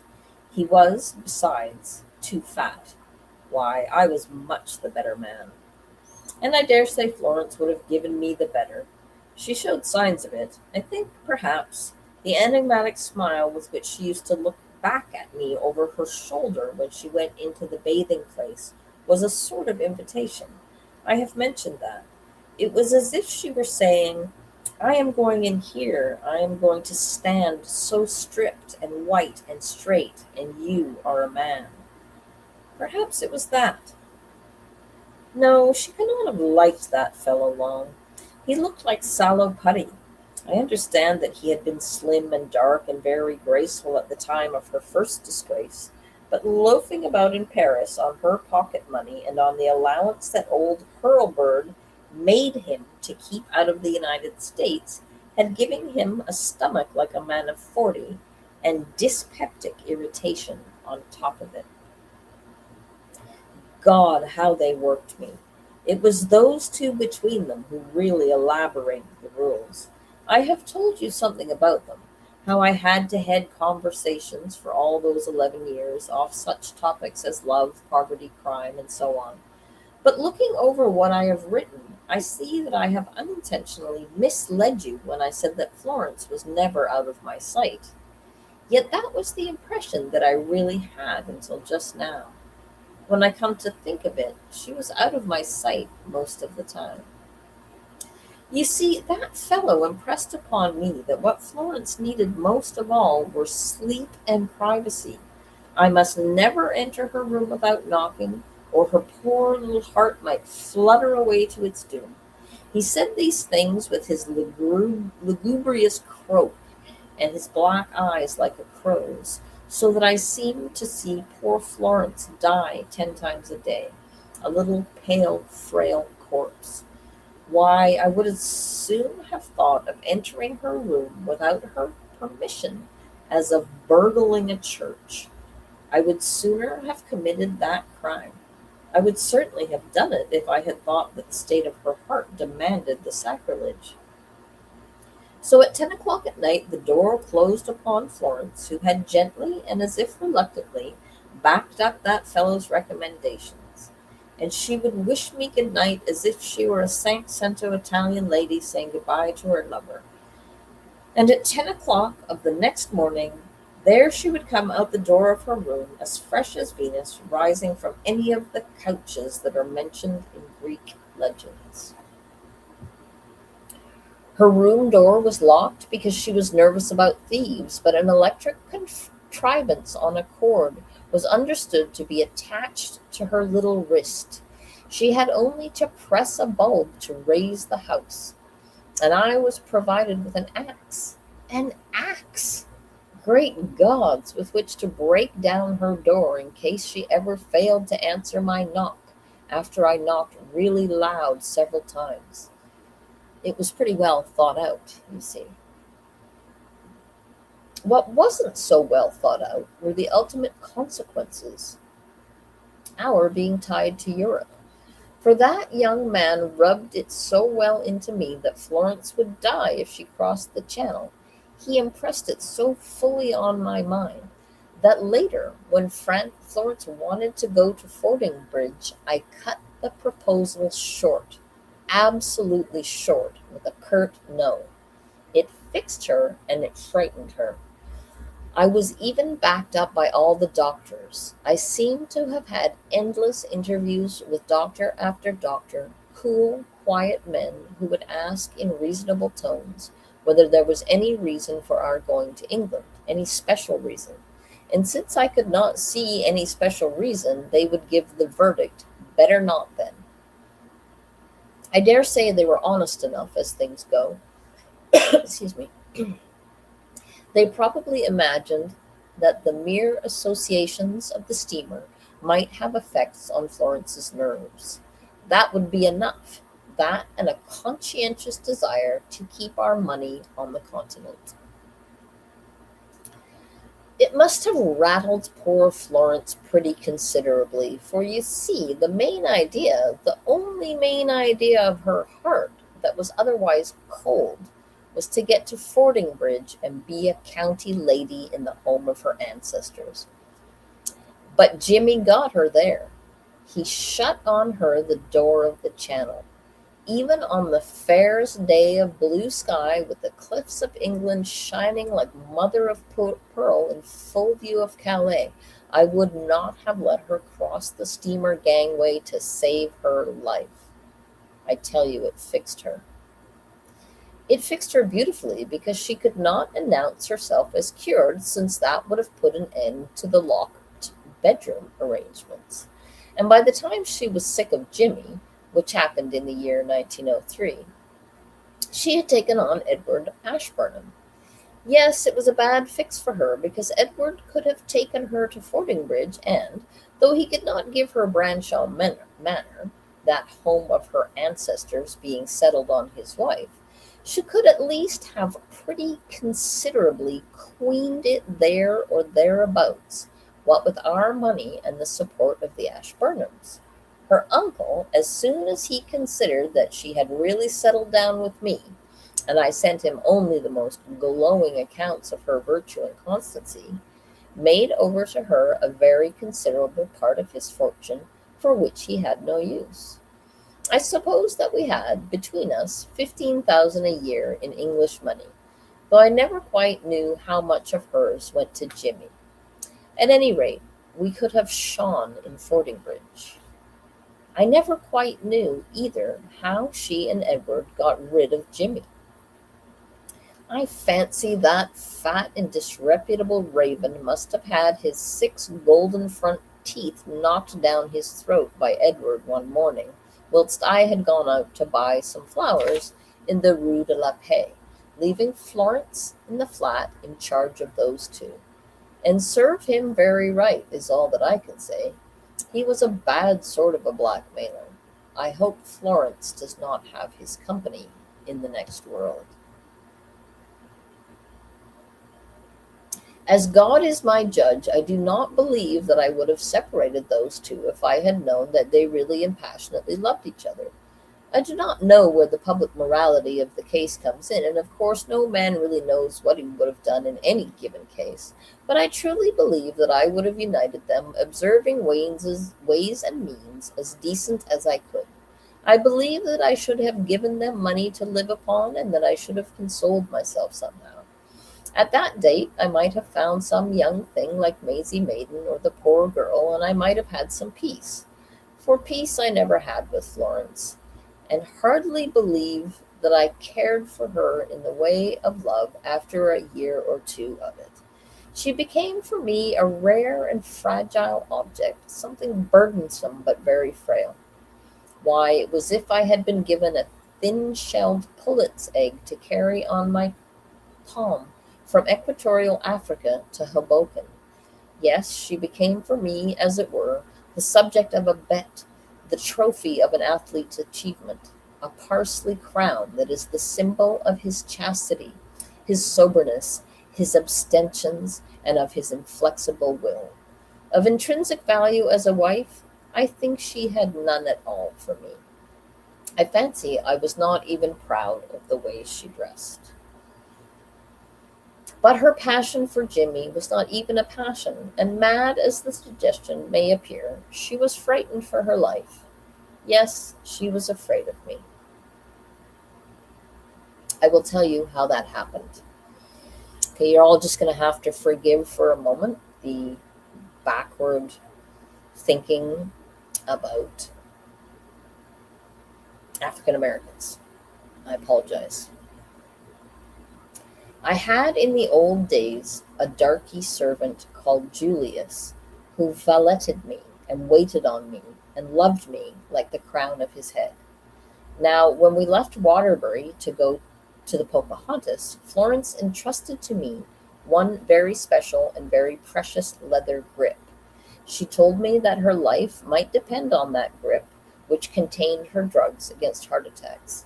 And since I was never much of a hand at carrying things, I entrusted this, in turn, to Julius, who was a gray-haired chap of 60 or so, and very picturesque at that. He made so much impression on Florence that she regarded him as a sort of father and absolutely refused to let me take him to Paris. He would have inconvenienced her. Well, Julius was so overcome with grief at being left behind that he must needs go and drop the precious grip. I saw red, I saw purple, I flew at Julius. On the ferry it was. I filled up one of his eyes, I threatened to strangle him. And since an unresisting Negro can make a deplorable noise and a deplorable spectacle, and since that was Florence's first adventure in the married state, she got a pretty idea of my character. It affirmed in her the desperate resolve to conceal from me the fact that she was not what she would have called a pure woman. For that was really the mainspring of her fantastic actions. She was afraid that I should murder her. So she got up the heart attack at the earliest possible opportunity on board the liner. Perhaps she was not so very much to be blamed. You must remember that she was a New Englander and that New England had not yet come to loathe darkies as it does now. Sorry. Whereas if she had come from even so little south as Philadelphia and had been an oldest family, she would have seen that for me to kick Julius was not so outrageous an act as for her cousin Reggie Hurlbird to say, as I have heard him say to his English butler, that for 2 cents he would bat him on the pants.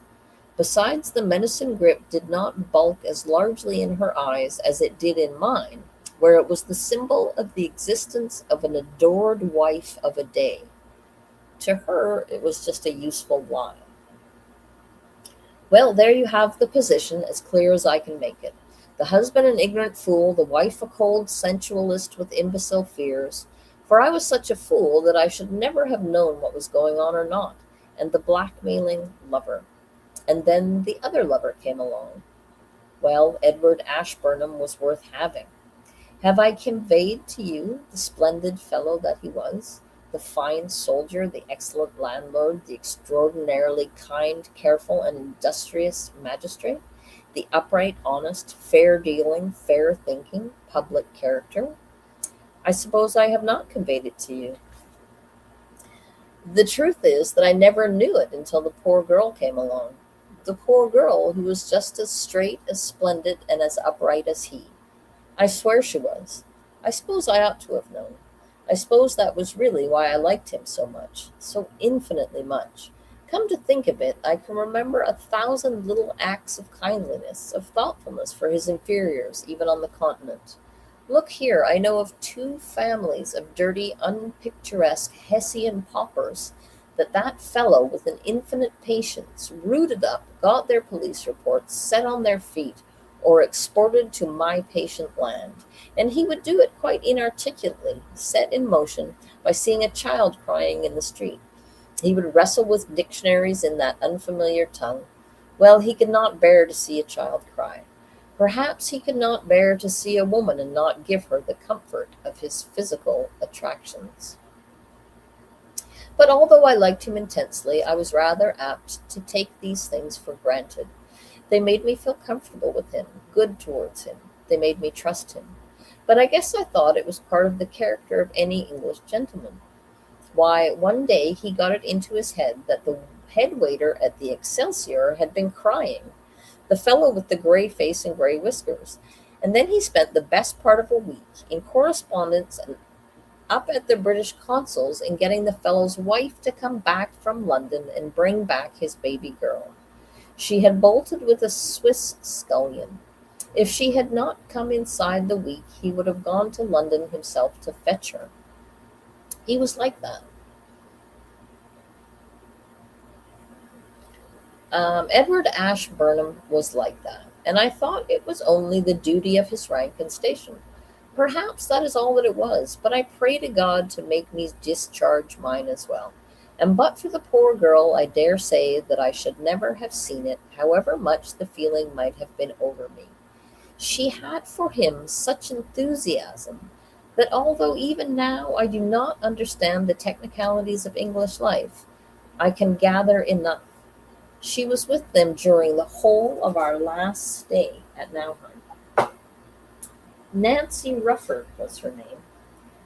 She was Leonora's only friend's only child, and Leonora was her guardian,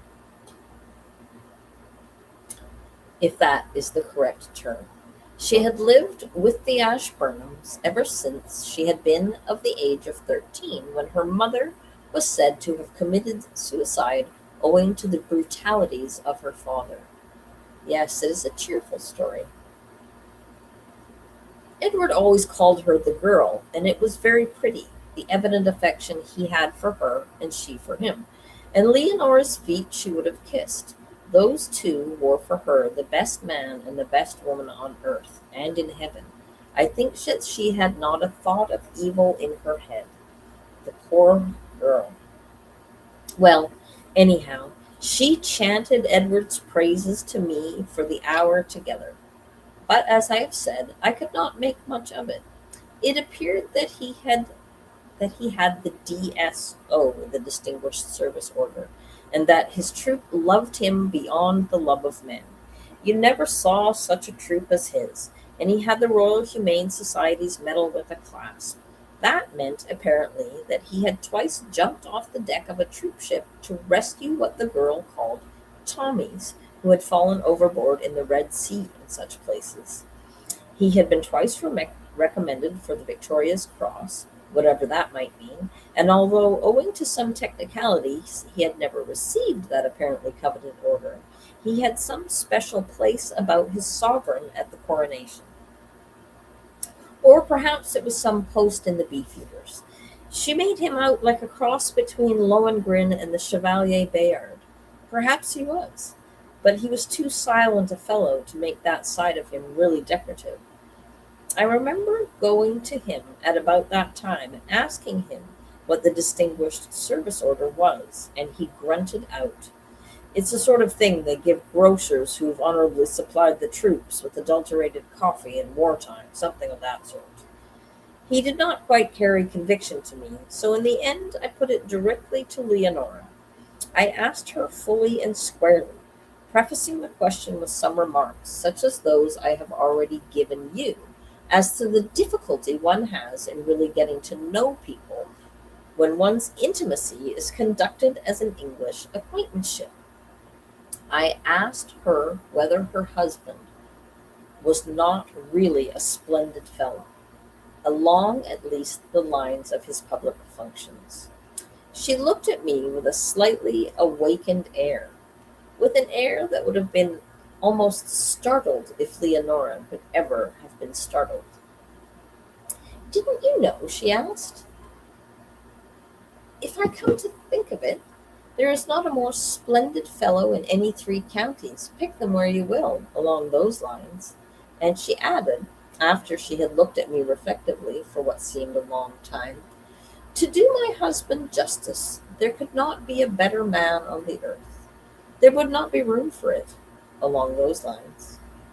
"Well," I said, "then he must really be Lohengrin and the Cid in one body, for they are not any other lines that count." Again she looked at me for a long time. "It's your opinion that there are no other lines that count?" she asked slowly. "Well," I answered gaily, "you're not going to accuse him of not being a good husband or of not being a good guardian to your ward." She spoke then slowly, like a person who is listening to the sounds in a seashell held to her ear. And would you believe it? She told me afterwards that, at that speech of mine, for the first time, she had a vague inkling of the tragedy that was to follow so soon, although the girl had lived with them for 8 years or so. "Oh, I'm not thinking of saying that he is not the best of husbands, or that he is not very fond of the girl." And then I said something like, "Well, Leonora, a man sees more of these things than even a wife. And let me tell you that in all the years I've known Edward, he has never, in your absence, paid a moment's attention to any other woman. Not by the quivering of an eyelash. I should have noticed. And he talks of you as if you were one of the angels of God." Oh, she came up to the scratch, as you could be sure Leonora always could come up to the scratch. I am perfectly sure that he always speaks nicely of me. I dare say she had practice in that sort of scene. People must have been always complimenting her on her husband's fidelity and adoration, for half the world, the whole of the world that knew Edward and Leonora, believed that his conviction in the Kilsyte affair had been a miscarriage of justice, a conspiracy of false evidence got together by nonconformist adversaries. But think of the fool that I was. Okay, so that was the end of chapter 1, part 2, chapter 1. Not sure how much people are still engaged and wanting to hear. Oh, let me just finish it. There's only a couple of pages, but I just have to run to the ladies' room. But it's only about 4 more pages to the end of part 2, so just give me 2 seconds and I will finish that off, and then we'll end the day there.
Okay, I'm back.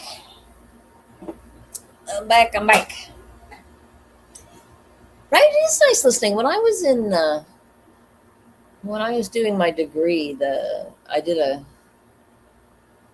class that was all Jane Austen. We read all of her novels, and there was a woman, an English actress whose name I can't remember, who read, was it Persuasion? I can't remember which book it was, but anyway, she read it aloud. She sat in her car with her dog, and she just had a little video trained on herself, and she read it aloud, and it was the most enjoyable.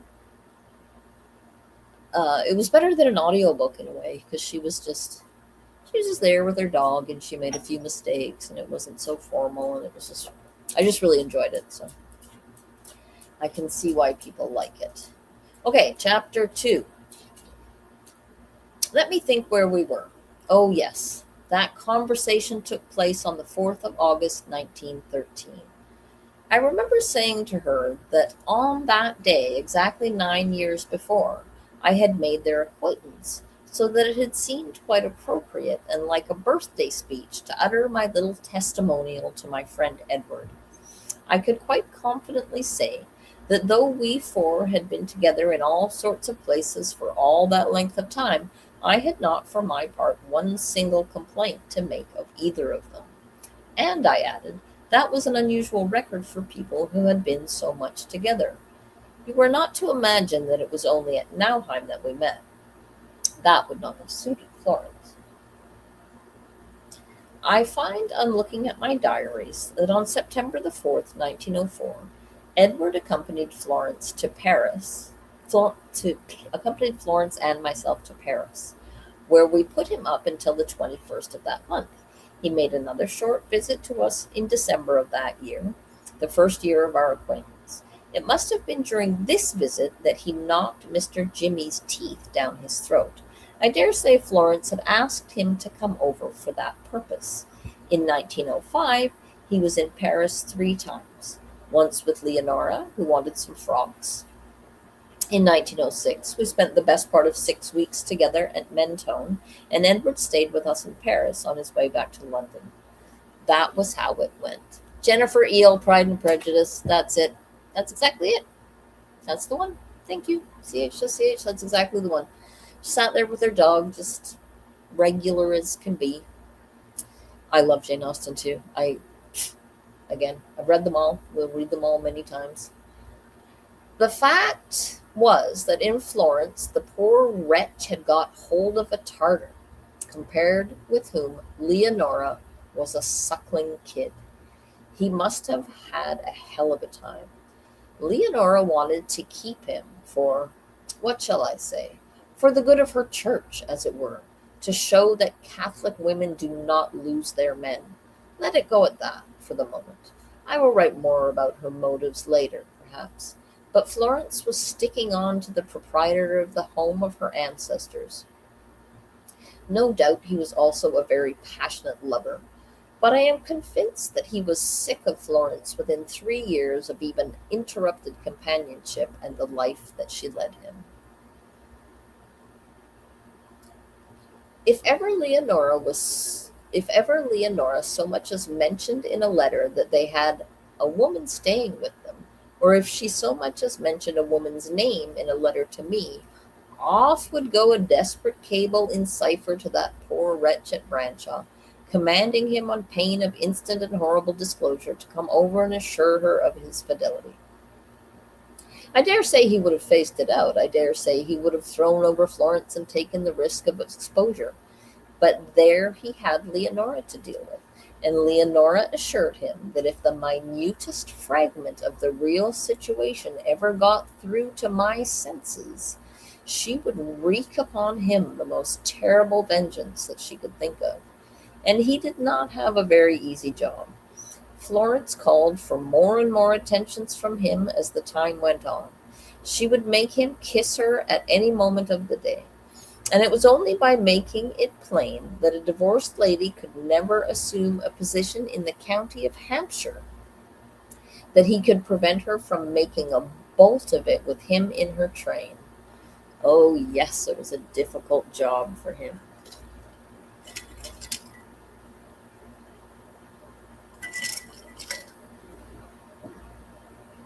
For Florence, if you please, gaining in time a more composed view of nature, and overcome by her habits of garrulity, arrived at a frame of mind in which she found it almost necessary to tell me all about it.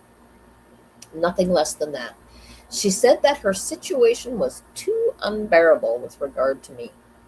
She proposed to tell me all, secure a divorce from me, and go with Edward and settle in California. I do not suppose that she was really serious in this. It would have meant the extinction of all hopes of Branshaw Manor for her. Besides, she had got it into her head that Leonora, who was as sound as a roach, was consumptive. She was always begging Leonora before me to go to see a doctor.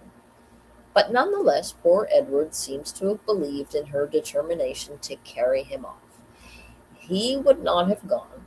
He cared for his wife too much. But if Florence had put him at it, that would have meant my getting to know of it, and his incurring Leonora's vengeance. And she could have made it pretty hot for him in 10 or a dozen different ways.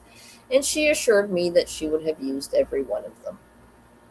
She was determined to spare my feelings, and she was quite aware that at that date the hottest she could have made it for him would have been to refuse herself ever to see him again. Well, I think I have made it pretty clear. Let me come to the 4th of August, 1913, the last day of my absolute ignorance, and I assure you of my perfect happiness, for the coming of that dear girl only added to it all. On the 4th of August, I was sitting in the lounge with a rather odious gentleman called Bagshaw, who had arrived that night too late for dinner. Leonora had just gone to bed, and I was waiting for Florence and Edward and the girl to come back from a concert at the casino. They had not gone there altogether. Florence, I remember, had said at first that she would remain with Leonora and me and Edward and the girl, that she would remain with Leonora and me, and Edward and the girl had gone off alone. And then Leonora had said to Florence with perfect calmness, "I wish you would go with those two. I think the girl ought to have the appearance of being chaperoned with Edward in these places. I think the time has come." So Florence, with her light step, had slipped out after them. She was all in black for some cousin or other. Americans are particular in those matters. We had gone on sitting in the lounge till towards 10, when Leonora had gone up to bed. It had been a very hot day, but there it was. The man called Bagshaw had been reading the Times on the other side of the room, but then he moved over to me with some trifling question as a prelude to suggesting an acquaintance. I fancy he asked me something about the poll tax on Kur guests, and whether it could not be sneaked out of. He was that sort of a person. Well, he was an unmistakable man with a military figure, rather exaggerated, with bulbous eyes that avoided your own, and a pallid complexion that suggested vices practiced in secret, along with an uneasy desire for making acquaintance at whatever the cost. The filthy toad. He began by telling me that he came from Ludlow Manor near Ledbury. The name had a slightly familiar sound, though I could not fix it in my mind. Then he began to talk about a duty on hops, about Californian hops, about Los Angeles, where he had been. He was fencing for a topic with which he might gain my affection. And then, quite suddenly, in the bright light of the street, I saw Florence running. It was like that. Florence running with a face whiter than paper, and her hand on the black stuff over her heart. I tell you, my own heart stood still. I tell you, I could not move. She rushed in at the swing doors. She looked round that place of rush chairs, cane tables, and newspapers. She saw me and opened her lips. She saw the man who was talking to me. She stuck her hands over her face as if she wished to push her eyes out. And then she was not there anymore. I could not move. I could not stir a finger. And then that man said, "By Jove, Florrie Hurlbird." He turned upon me with an oily and uneasy sound meant for a laugh. He was really going to ingratiate himself with me. "Do you know who that is?" he asked. "The last time I saw that girl, she was coming out of the bedroom of a young man called Jimmy at 5 o'clock in the morning, in my house at Ledbury. You saw her recognize me." He was standing on his feet, looking down at me. I don't know what I looked like. At any rate, he gave a sort of gurgle and then stuttered. "Oh, I say." Those were the last words I ever heard of Mr. Bagshaw's. A long time afterwards, I pulled myself out of the lounge and went up to Florence's room. She had not locked the door for the first time of our married life. She was lying, quite respectfully arranged, unlike Mrs. Maiden, on her bed. She had a little vial that rightly should have contained nitrate of amyl in her right hand. That was the 4th of August, 1913. Are you just getting here? Because I literally am just finishing. That sentence is the end of part 2.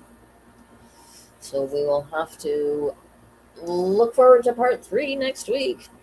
Thanks, Em. I love reading. I like reading aloud. I love a good sentence. Like, yeah, I love a good sentence.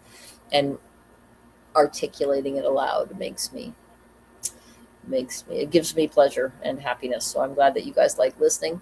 That's okay. Happy go ducky I am. You can replay from the beginning. I am a good ready. Yeah, I like to read. I always have liked to read aloud. I always wanted to get picked in class. Pick me. Pick me. I like being read to as well. I read to my kid literally every single night of his life until he was like 13 years old. No word of a lie. Even like he was way beyond needing me to read to him, but we still read. We still read aloud every single night.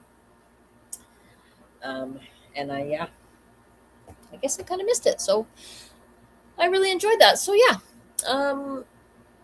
I guess I'm just going to be offline for a couple of days while I get the rest of my stuff moved over to the island and all the vehicles and vans and rental things back where they belong, and me and my little dog over where we belong.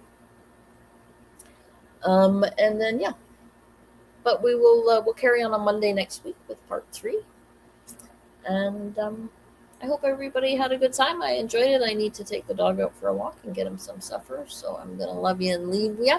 You read to your little ones every night as well. You read or you read. Could be either way with that. Good luck with the move and all the bits and bobs. Thanks, CH. Tomorrow's a big day. My neighbor has got the day off work and has offered to help me load up the van. And I'm leaving my little apples overnight with my... It really did. It actually really did, CH.